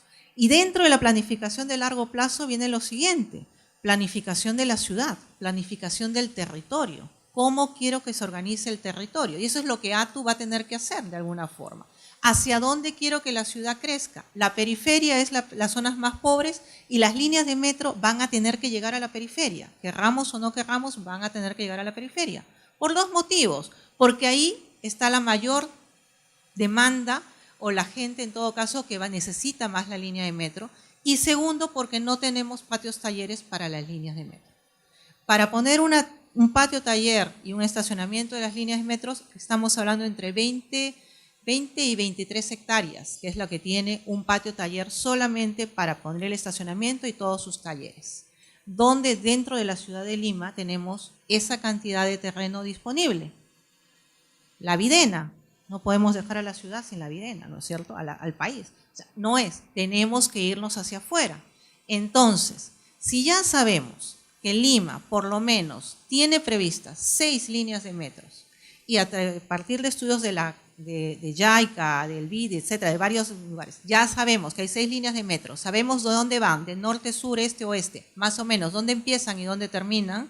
Entonces, la siguiente fase de planificación es, ¿qué hago para ir reservando las áreas de terreno para los patios talleres? Ahorita donde no hay nada, debería ir reservando esa área o inscribiéndolo, haciendo una anotación preventiva para que nadie invada esa área.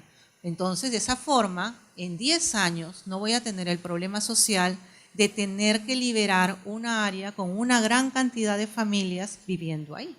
Entonces, y a otro precio, efectivamente. Entonces, el tema de planificación es importante. Línea 3 y línea 4 tienen perfil aprobado.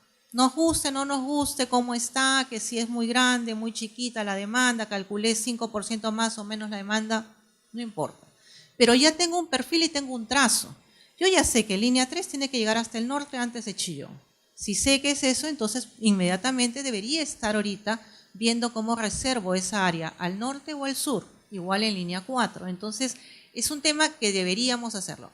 Me pueden decir, claro, antes no tenía facultades. Efectivamente, la 1192 y las siguientes normas ya le han dado facultades al Estado para poder, en esos proyectos de gran envergadura, poder iniciar las actividades de liberación predial desde el momento de la factibilidad. Entonces, sí podríamos hacerlo. Es posible. Lamentablemente, la coyuntura porque ese es otro tema también que va de la institucionalidad y el excesivo control que existen ahora en los tomadores de decisiones de los sectores, impiden probablemente que se puedan tomar esas decisiones para algunos muy arriesgadas, ¿no? Entonces, ese es el problema. Entonces, acá hay que ver cómo lidiamos con el problema de la toma de decisiones del Estado para poder ir avanzando. Entonces, probablemente habrá que invitarle al señor de la Contraloría y decirle, mira, voy a comprar este terreno ahora para que de una vez tienes que saber que lo voy a comprar, pero que no voy a construir en los próximos 5 años y no me acuses de comprar algo y no utilizarlo. A ver, algo por el estilo, un mecanismo para poder hacer las reservas, pero implica planificación. Entonces implica que el sector de este año, el gobierno de este año, tiene que pensar en lo que va a hacer el gobierno de acá al siguiente gobierno a 2 años. No lo hace, pero es que es la visión que tenemos que empezar a tratar de modificar, ¿no? Entonces, solamente decirles eso, institucionalidad y coordinación. Cuando se planificó línea 3, se dijo, línea 3, vamos a necesitar el casco de la estación central de línea 2 y tiene que planificarse la estación de línea 2, de línea 3, debajo de la estación de línea 2. Cuando se va a hacer línea 4, se va a tener que compartir estación con línea 3. Sí había planificación. No la quisieron ver del todo, pero bueno. El tema importante es que ya estamos acá, hemos perdido 2 años. El tema es cómo hacemos para recuperar 2 años perdidos, ¿no? Entonces, acá ya el gran reto del Ministerio y de la futura ATE es cómo pone el acelerador, cómo pone el acelerador para recuperar el tiempo perdido sin generar un costo adicional al Estado. Nada más.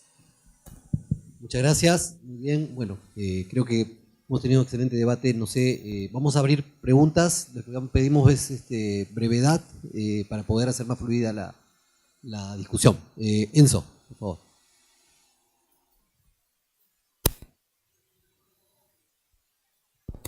Nos piden si se podrían presentar para los que no nos conocen.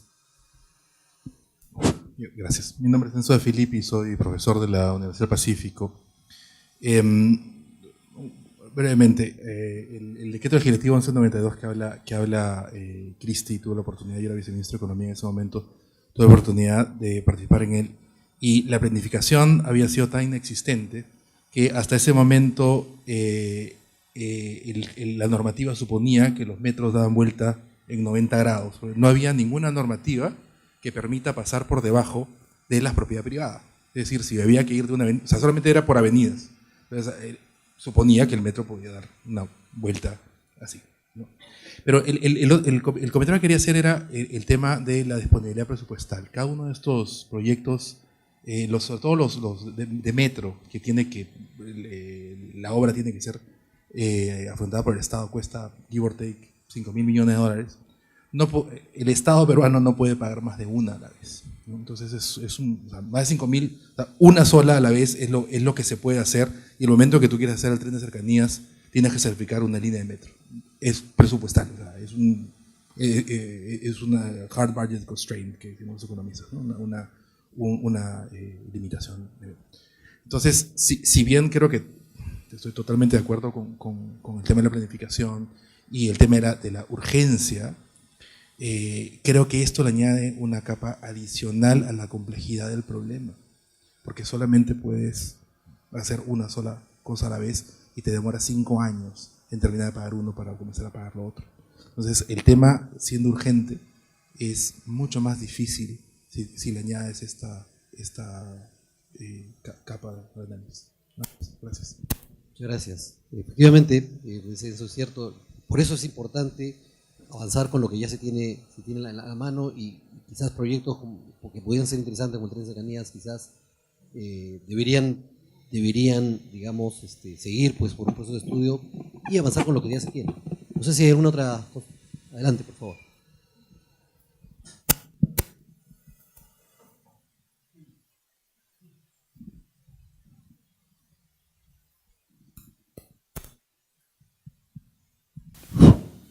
Gracias. Muy buenos días. Muy agradecido a los organizadores. Mi nombre es Luis. Marcos Bernal, gerente de asesoría de la Unión Nacional de Transportistas, dueño de Camiones del Perú.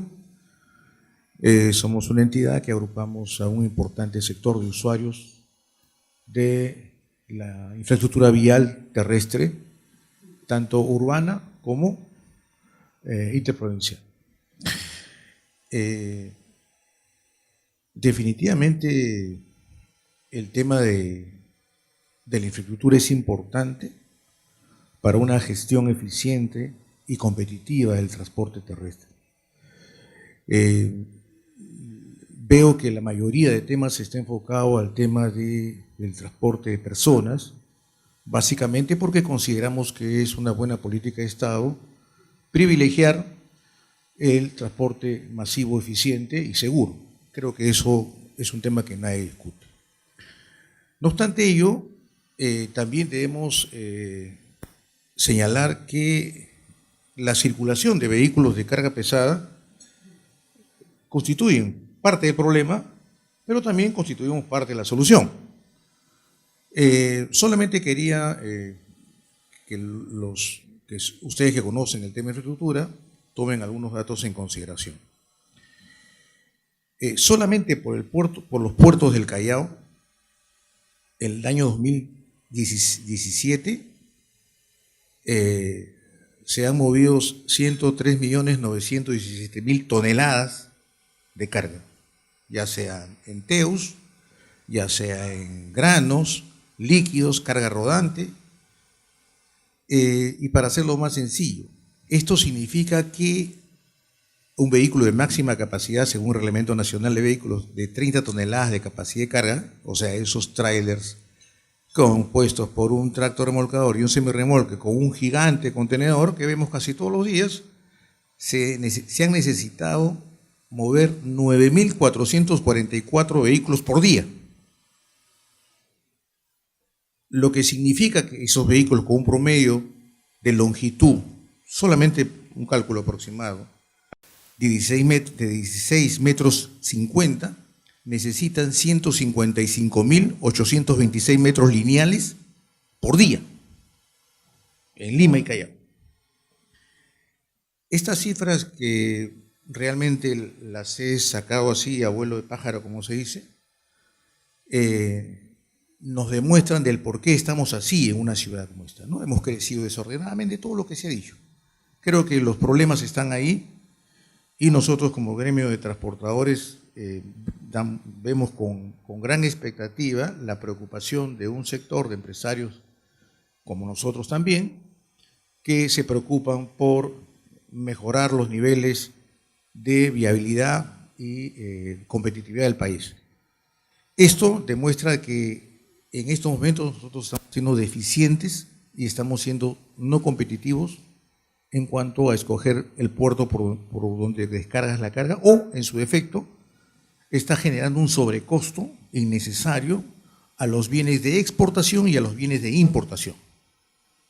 Entonces, más barato sale dejar su carga de repente por Quito, por Arica y traerlo por tierra, y vamos haciendo cada vez más ineficiente el comercio exterior del país. Debo señalar también que hay otro gran rubro, que es el de distribución urbana, que está conformado por diversas actividades. La actividad de la construcción. Cuando algunos candidatos plantean el tema de la restricción horaria para el transporte de carga, de repente no piensan que su casa en algún momento tuvo que construirse y el de cemento y la arena tuvo que llegar a las 7 de la mañana a tocar la puerta para que pueda descargar, ¿no? Luego tenemos la distribución de los grandes moles, cómo se abastecen esos moles, ¿no? Tenemos también la distribución de tiendas, cómo llega un vehículo a esa tienda. ¿Le vas a poner horarios? ¿Le vas a decir al dueño de la tienda que abra a las 3 de la mañana? O sea, yo creo que el tema de una mejor gestión del transporte y la logística urbana e interprovincial no solamente pasa por un mejoramiento en la actividad nuestra, también un mejoramiento en la infraestructura, sino también un tema de regulación. Definitivamente aquí tienen que estar comprometidos varios sectores, ¿no? El tema laboral, por ejemplo. ¿Cómo pagarle a aquel empleado que le pido que se quede toda la noche para que reciba la carga, porque alguna autoridad dispuso de que la carga no puede llegar a las 5 de la tarde, a las 4 de la tarde, o porque quiere renovar sus stocks y no lo puede hacer. Entonces, yo traigo esa preocupación a este panel porque considero que es propio y es legítimo que ustedes se preocupen por un tema de infraestructura, que es imprescindible para acompañar un transporte eficiente y seguro. Pero también quisiera que nos acompañen a nosotros cuando nosotros como gremio generamos alguna propuesta de mejorar los niveles de gestión, ¿no?, y normatividad en otros aspectos que no son propiamente lo del transporte. Esa es la preocupación que nosotros traemos como gremio y yo creo que, agradeciendo nuevamente la invitación que nos han cursado, estamos llanos para poder colaborar en este y otros temas más. Muchas gracias, buenos días. Muchas gracias, Luis. Jessica. Buenos días, Jessica Soto de Confiep. Compartir con ustedes, bueno, muchas gracias por la iniciativa. Compartir con ustedes un evento en el que estuvimos ayer justamente con AFIN, organizado por el Ministerio de Economía y Finanzas y UK, el gobierno a través de su embajada, que han lanzado un task force de infraestructura, un evento público-privado. Estuvimos ayer justamente y vinculándolo al comentario que haces, Loren, sobre el apetito que existe de inversionistas extranjeros en la plaza peruana y con la experiencia de los PAM Games. Justamente ayer había un conjunto de inversionistas ingleses muy interesados en seguir, digamos, participando en el cierre de brechas de infraestructura en nuestro país, a través de APPs, a través de la experiencia como PMOs, de sus consultorías, etcétera. Entonces, creo que es un tema relevante y que digamos, apoya tu comentario. Ayer también el ministro mencionó lo que ya sabemos, que se nos viene un Plan Nacional de Infraestructura, que tiene como horizonte temporal unos 6, 8 meses, esperamos no años, de construcción, de elaboración, y se espera que para julio del próximo año entre, o sea, lo tengan listo para que entre en el presupuesto del 2020, ¿no? Entonces, con esa planificación. Pero justamente a partir del comentario que hizo el ministro, se mencionó lo que comenta Sofía y Paloma, esta tensión que hay entre la planificación y el sentido de urgencia. Se mencionó ayer los distintos planes que ya tenemos como país, planes sobre planes, ¿no? Y la necesidad de avanzar en proyectos que se caen de maduros, que están en el pipeline y que se tiene un problema deficitario en el lado de la gestión. Entonces, ¿cómo combinar la planificación con esa capacidad de gestión? Es el reto. Y ese reto, creo, y lo has dicho también, Cristi, del nuevo ATU, ¿no? Cómo va pensando en esa visión estratégica de futuro, tomando en cuenta las necesidades de la población, pero también activando la ejecución de los proyectos que están allí en cartera. Y UK hizo mención a una institucionalidad con todas las diferencias las diferencias institucionales, culturales que se tienen entre UK y Perú. Pero bueno, igual, digamos, me parece relevante mencionar, ellos hablaron de este National Infrastructure Commission, el NIC, que es un ente de planificación que efectivamente toma en cuenta la visión y las necesidades, que piensa en 30 años, que piensa en 50 años, pero que converge con otra instancia que se llama el Infrastructure Project Body, que es el que tiene hace rendición de cuentas sobre la ejecución. Entonces, ambos están convergiendo, ambos están conversando, uno en la ejecución y otros en la planificación. Y bueno, entonces yo creo que pasa por ahí el reto que tú mencionabas, ¿no, Cristi? ¿No? ¿Cómo hacemos que uno esté mirando la implementación de una línea 2 como que esté pensando en el corredor o en la planificación del territorio con enfoque territorial, como lo mencionas? Y termino, digamos, la intervención mencionando que sí creemos que no podemos estar limitados en esa planificación a los techos presupuestales que sabemos que son anuales, pero no podemos decir no podemos hacerlo porque tenemos techos presupuestales anuales. De hecho, ayer se mencionó que este National Infrastructure Commission considera, para hacer sus recomendaciones de infraestructura, los techos fiscales que le pone el gobierno de UK, que está entre el 1 y el 1.2% de su GDP cada año. Entonces sus recomendaciones convergen con ese techo fiscal, pero puede planear igual con un horizonte de 20, 30 y 50 años, ¿no? Entonces, bueno, va por ahí el aporte. Gracias. Muchas gracias, Jessica. Vamos a tener una ronda de intervenciones del panel. O Rolando y después el panel, por favor. Sí, una pregunta cortita.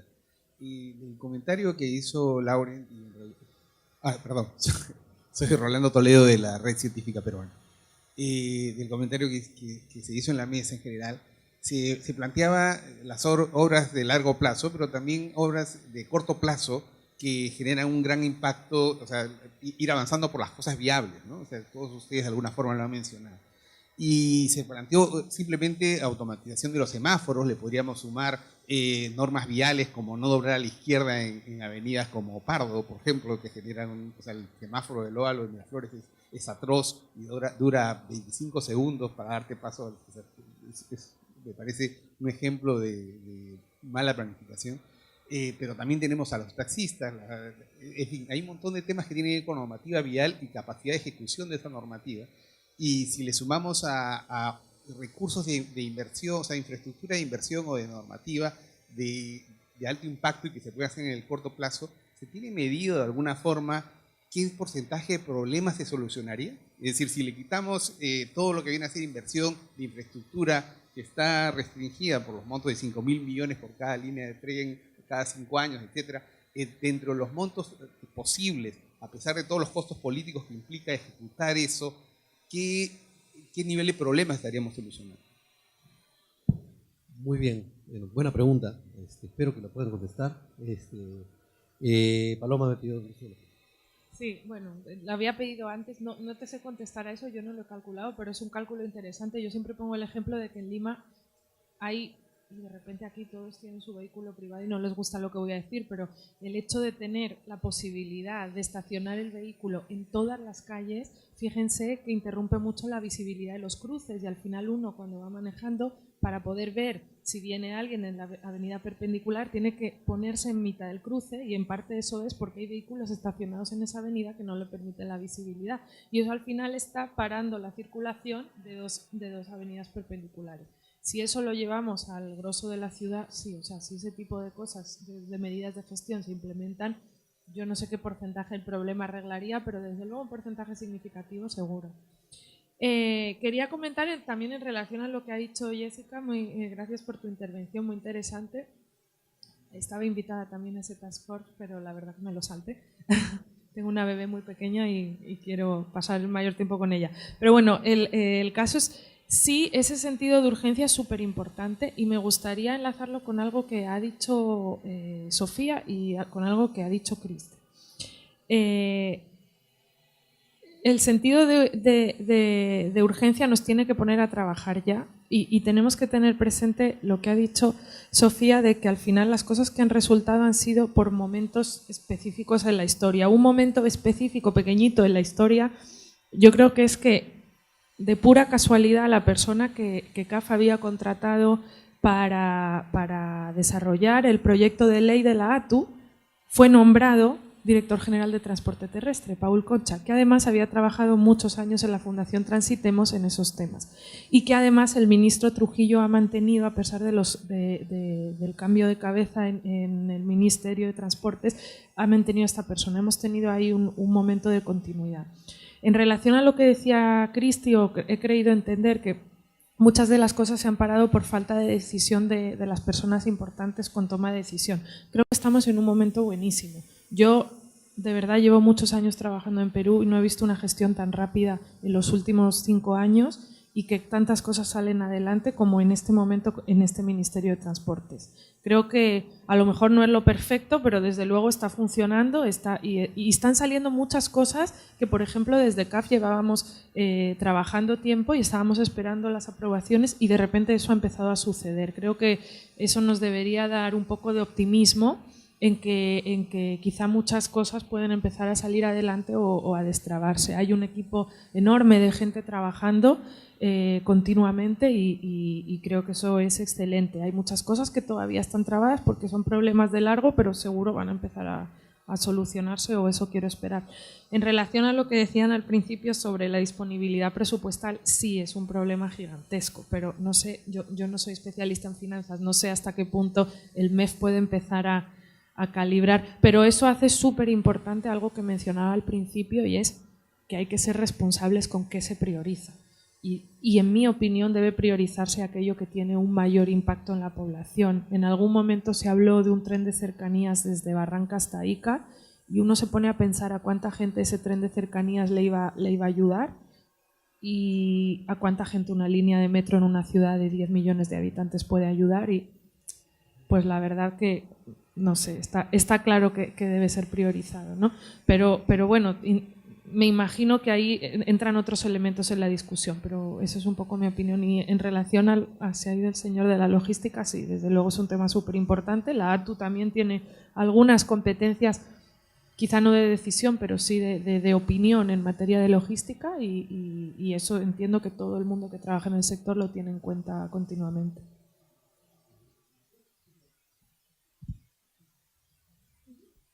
Bueno, yo quiero hacer unos comentarios, no necesariamente para contestar cada una de las preguntas, pero que aluden a los comentarios que se han hecho. Por ejemplo, cuando Enzo ha preguntado, o sea, el comentario sobre las limitaciones presupuestarias, yo creo que es muy interesante pensar también en el coste de oportunidad de todo lo que estamos teniendo, ¿no? Estos retrasos de la línea 2 de metro, por ejemplo, 2 o 3 años los que llevemos, ¿qué coste tiene, no? ¿Qué coste de oportunidad para la calidad de vida que no estamos teniendo y podríamos tenerla? ¿Qué coste reputacional va a tener? Porque evidentemente en Perú a nivel macro es muy interesante, pero el inversor que venga para las futuras líneas 4 y 3 va a poner un premio seguramente. O sea, ¿qué coste está teniendo todo eso? O sea, yo entiendo que, por supuesto, las limitaciones presupuestarias, pero el coste que hay detrás de todo eso. Eso yo lo veo así a corto plazo. Cuando decía Jessica que UK tiene interés, ¿no? Pero interés en invertir, ¿y a qué precio? Interés en vender su PMO, su experiencia, que es igualmente válida, pero que todo esto que yo veo que está pasando, pues que tiene un coste etéreo, o sea, intangible, pero que está ahí, ¿no? Yo muchas veces pienso, uy, la línea 2, y otros compañeros míos que ven la línea 2 como una concesión a 35 años, me dicen, espérate, si estás al principio, ¿no? O sea, estamos en el año 4 de 35, todavía queda mucho, ¿no? Pero claro, yo veo que el periodo de construcción era 5, vamos por el 4 y que no, ¿no? Pero efectivamente ahí se espera que este matrimonio a lo largo de los 35 años pues se mejore y cree capacidad, que hemos hablado, y ese tipo de cosas, ¿no? Y que las futuras líneas pues no necesariamente tengan que ser concesionadas si no se quiere, ¿no? Porque ya haya capacidad, por ejemplo, ¿no? Bueno, y por otros motivos macro, ¿no? Que tendrá que decidirse, ¿no? Y luego también en la duplicidad de roles, evidentemente, tiene un coste implícito, ¿no? Y todo lo que hemos hablado, que se han mencionado en las presentaciones. Con respecto a Luis del sector transportista, quería comentar un poco que cuando estamos hablando aquí de transporte, de tráfico, de congestión, de todo, hay que pensar qué es por qué la gente se mueve, por qué los vehículos se mueven, qué necesidad hay detrás de eso. Entonces, inevitablemente, toda la planificación de transporte tiene que ir de la mano de una planificación urbana, ¿no? Porque si se planifican centros logísticos, ustedes tendrán que moverse menos. Si funciona el transporte masivo, pues hay menos desplazamiento por coche. Si hay ocio en cada barrio, pues no todo el mundo tiene que salir al centro. O sea, hay una planificación que es muy interesante hacer, o como decía Paloma, si ya se saben determinados sectores que están teniendo un crecimiento muy por encima del de la media, pues hay que prestar especial atención. No puede ir una cosa por un sitio y otra por el otro, aunque las responsabilidades estén en sectores distintos, pero tienen que ir de la mano, ¿no? Y sí, con respecto de la inversión a corto plazo, yo estoy totalmente de acuerdo. O sea, todos sabemos que está saliendo un plan maestro, pero todos sabemos ya cuáles son las necesidades, y no creo que aquí nadie esté de acuerdo en la planificación, sino que yo creo que deberíamos hacer uso de los planes y de la información y de los estudios que ya se han hecho. Cristi mejor que nadie sabe que la línea 3 y la línea 4 no se han diseñado sin un estudio de demanda. Eso está evidente. O sea, entonces se tendría que hacer uso de lo que se tiene, y que una planificación a medio plazo pues no paralice lo que ya es necesario. Sí, adelante por favor. Buenas, mi nombre es Edwin Dertiano, soy de la Asociación Automotriz de Perú y de la Fundación Transitemos. Muchas gracias a Gonzalo y a Leoni por esta invitación que nos permite escuchar temas interesantes sobre el transporte. Las presentaciones de Sofía y Paloma denotan obviamente conocimiento y experiencia en la problemática del transporte y ojalá que sigan influyendo positivamente en nuestras autoridades. El caso de la orden me parece muy interesante, lo que dijo, y estoy totalmente de acuerdo. Quizá debemos ponerle mucho énfasis a mejorar lo que tenemos, ¿no? Que lo que tenemos es muy malo, y qué lástima, Cristi, que no estés en el sector público, deberías estarlo.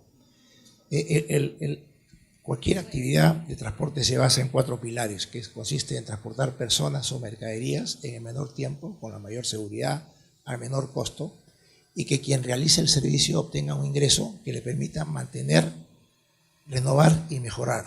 En el Perú no cumplimos ninguno de los 4, ¿no?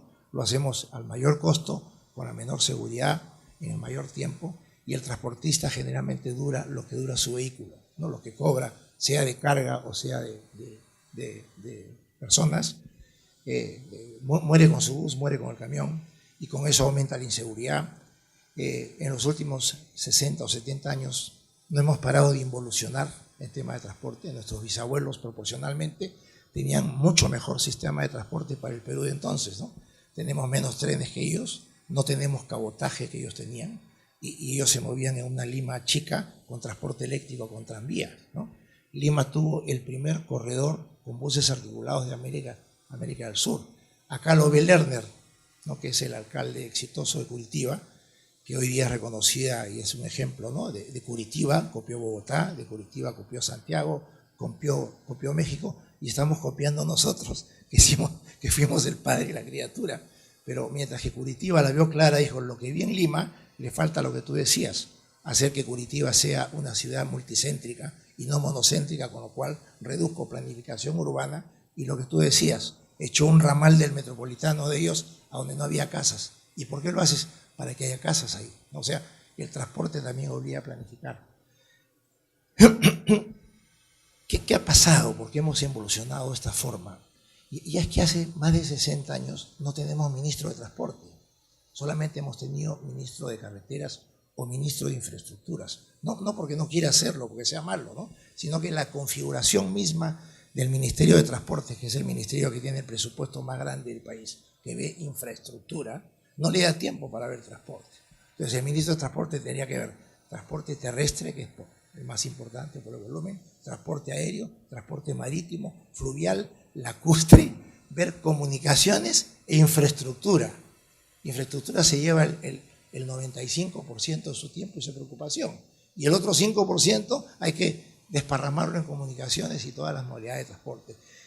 Eso que ha hecho, por ejemplo, ¿no? Que hemos evolucionado de buses articulados que estuvimos hasta el año 70 a microbuses, a coasters y a combis, o sea, lo opuesto que hace el mundo, a vehículos cada vez más chicos. Entonces, si un bus urbano que tiene 2,50 metros de ancho y 12 de largo ocupa 100 metros de piso y puede llevar un chofer con un motor de 200 caballos a 100 personas, lo hemos cambiado por 7 combis de 15 asientos para llevar a las mismas 100 personas, ¿no? Y eso ocupa 100 metros de piso. Además, el costo es monstruoso, hay que pagar a 6 choferes más. O sea, no sería competitivo, y ahí están. Por eso no duran más que su combi. Y un taxi ocupa 1.200 metros. Y esas 100 personas las ponemos en taxis, ocupan 1.200 metros cuadrados. Se acabó Lima, ¿no? Lima debería tener 15.000 buses y 75.000 taxis. Tenemos 35.000 pica-picas, microbuses, además con 20 años de antigüedad promedio. Y en vez de los 75.000 taxis, mal contados 220.000, más no sé cuántos colectivos. Entonces, se han comido todo Lima, todas las pistas de Lima, toda la infraestructura. ¿Ah? Mototaxis. Y en provincias se está siguiendo el mismo camino. Quieren taxis cada vez más chiquitos, más mototaxis. Entonces, ¿por dónde comenzar? ¿No es cierto? Se requiere reestructurar. Personalmente opino que el Ministerio de Transportes debería partirse y absorber al Ministerio o juntarse con el Ministerio de Vivienda y tener al megaministro de Infraestructura y Construcción, una persona que sepa el costo de asfalto, el costo de cemento, el costo de fierro, que no le hagan cuentos, que no haya más Odebrecht, y liberar al Ministerio de Transportes para que sea eso, Ministerio de Transportes. De lo contrario vamos a estar acéfalos. Porque ¿qué se ha hecho? Se ha pensado que normar es administrar, ¿no? El Ministerio de transporte es norma, todos los días norma, como todos los días. Salen y salen y salen normas que no van a ser cumplidas y no hacen más que socavar el concepto, ¿no?, de autoridad o el principio de autoridad. Y si esto no se para, no le veo solución. Hay un tema ahí endémico que hay que mover un poquito la cabeza y propiciar este cambio, ¿no? Gracias por su tiempo. Bueno, queremos agradecerles a todos por su presencia. Algunas reflexiones finales antes de las palabras de cierre de Leoní. Sí, por favor, adelante. Muy breve nomás, Gonzalo. Manuel Bu, soy gerente de concesiones de transportes de Graña y Montero, antes gerente general de Línea 1 mucho tiempo. Agradecerles primero, siempre es un gusto escucharlas a todas, mayoría manda, así que es a todas. Me quedo con varias reflexiones sobre el costo de oportunidad de no tener, ¿no? Y la otra es los modelos de afuera, la aplicabilidad al Perú. Yo en estos años como Línea 1 me ha tocado ver eso, ¿no? Tratando de que en algún caso nos fuercen algún modelo.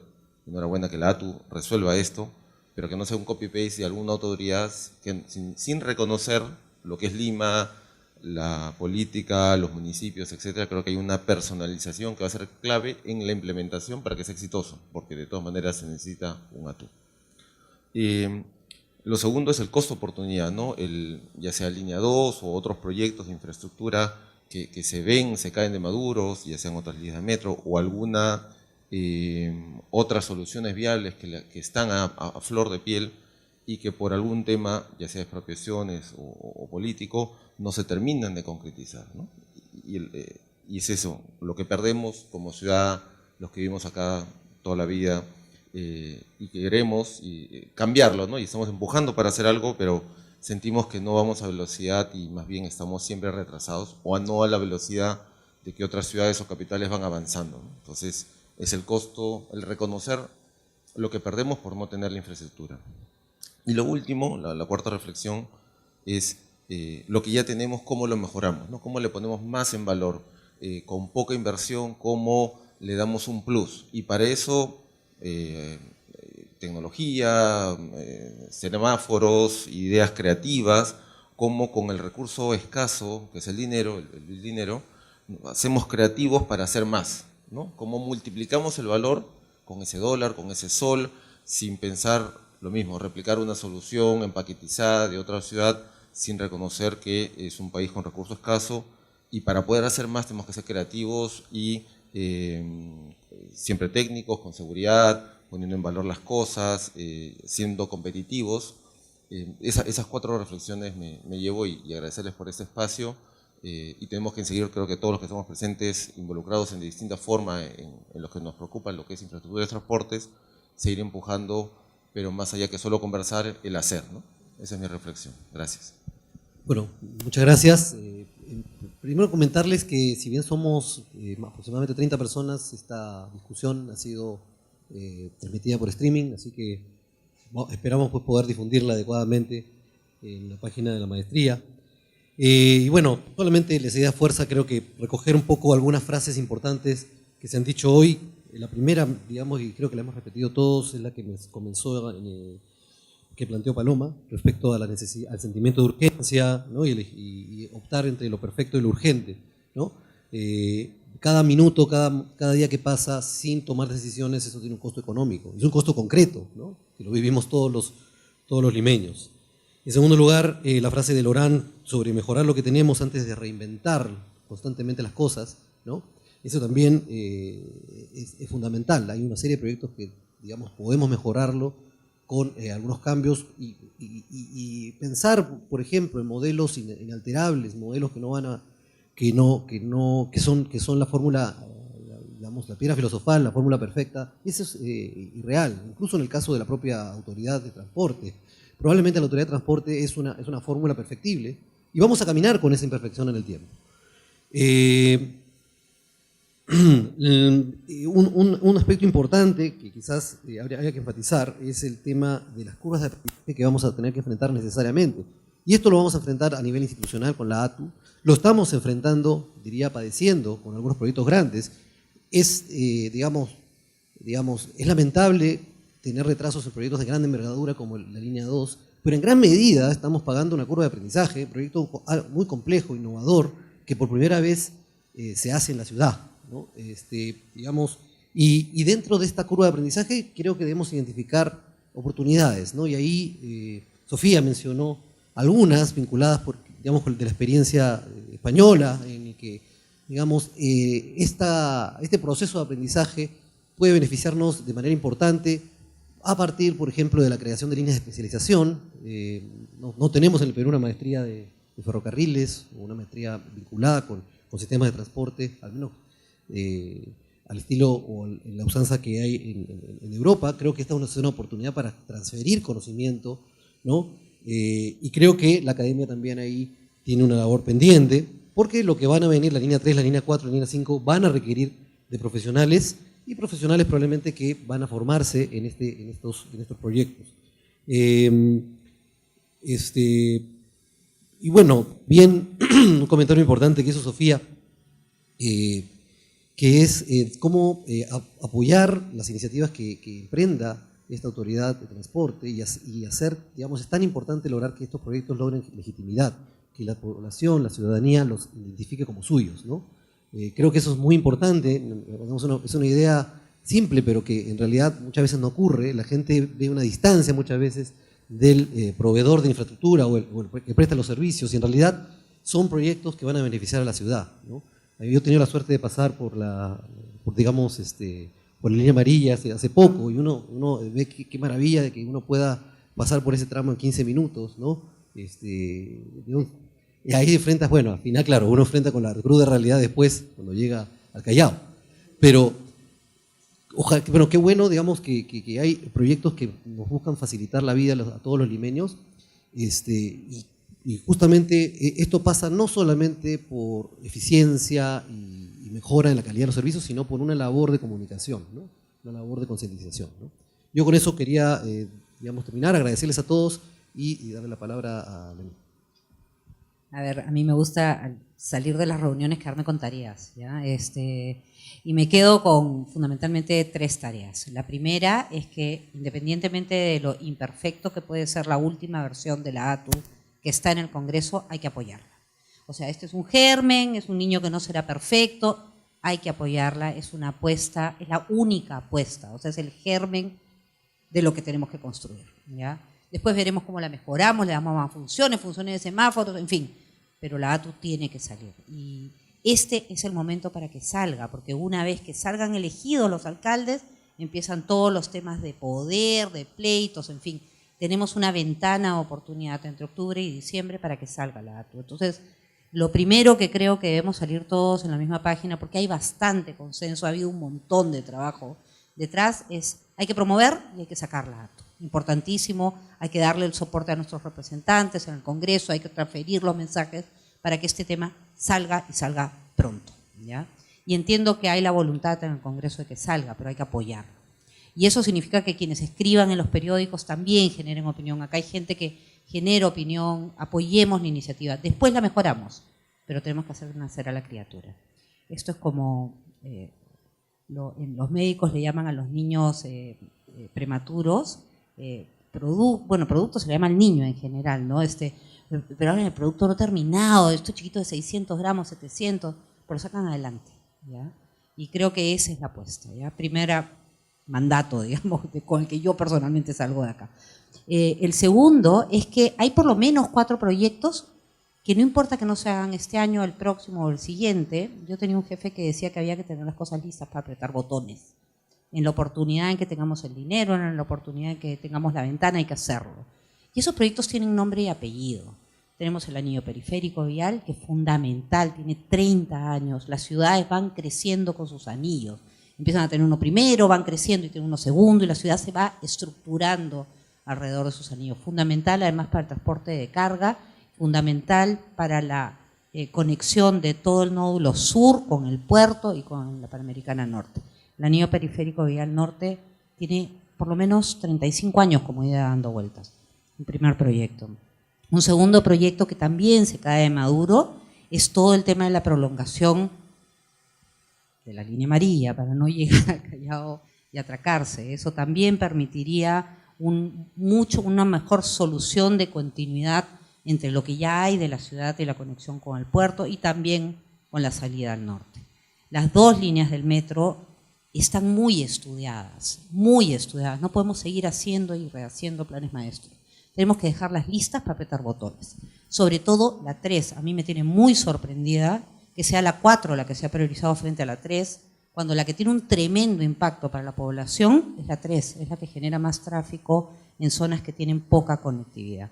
Ahí nomás tenemos 4 proyectos grandes. Tenemos, por supuesto, más. Tenemos la ampliación de la línea 1, tenemos la ampliación de los corredores del metropolitano, hay otras cosas. Pero ahí hay 4 proyectos que son inmensos y hay que tenerlos listos para apretar botones. Ese es un segundo mandato, digamos.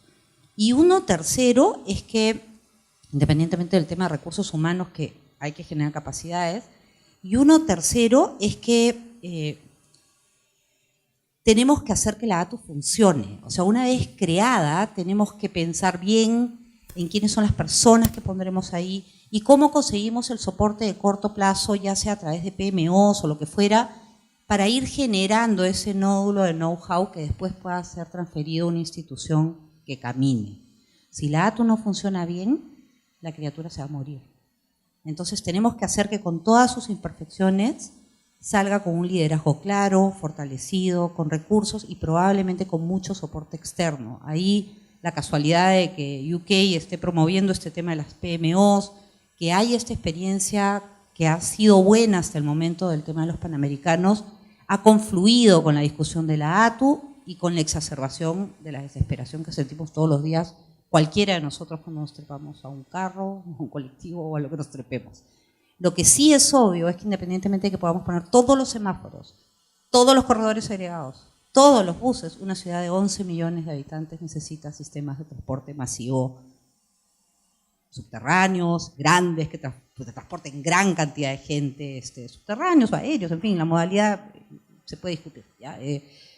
No, tenemos que solucionar el problema de buses, tenemos que solucionar el problema de operación del transporte, coincido con Edwin 100%, pero tenemos que pensar en grande porque somos una gran metrópoli, ¿no? Entonces me quedo con lo de la ATU y me quedo con el tema de cómo hacer para empujar estos 4 o 5 grandes proyectos que hay que tenerlos listos para apretar botones. Yo en lo personal me estoy yendo con eso en mi agenda. Muchas gracias a todos por su tiempo, vamos a seguir haciendo esto.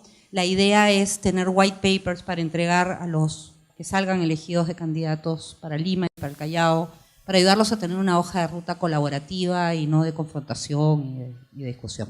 No sé si quisieran...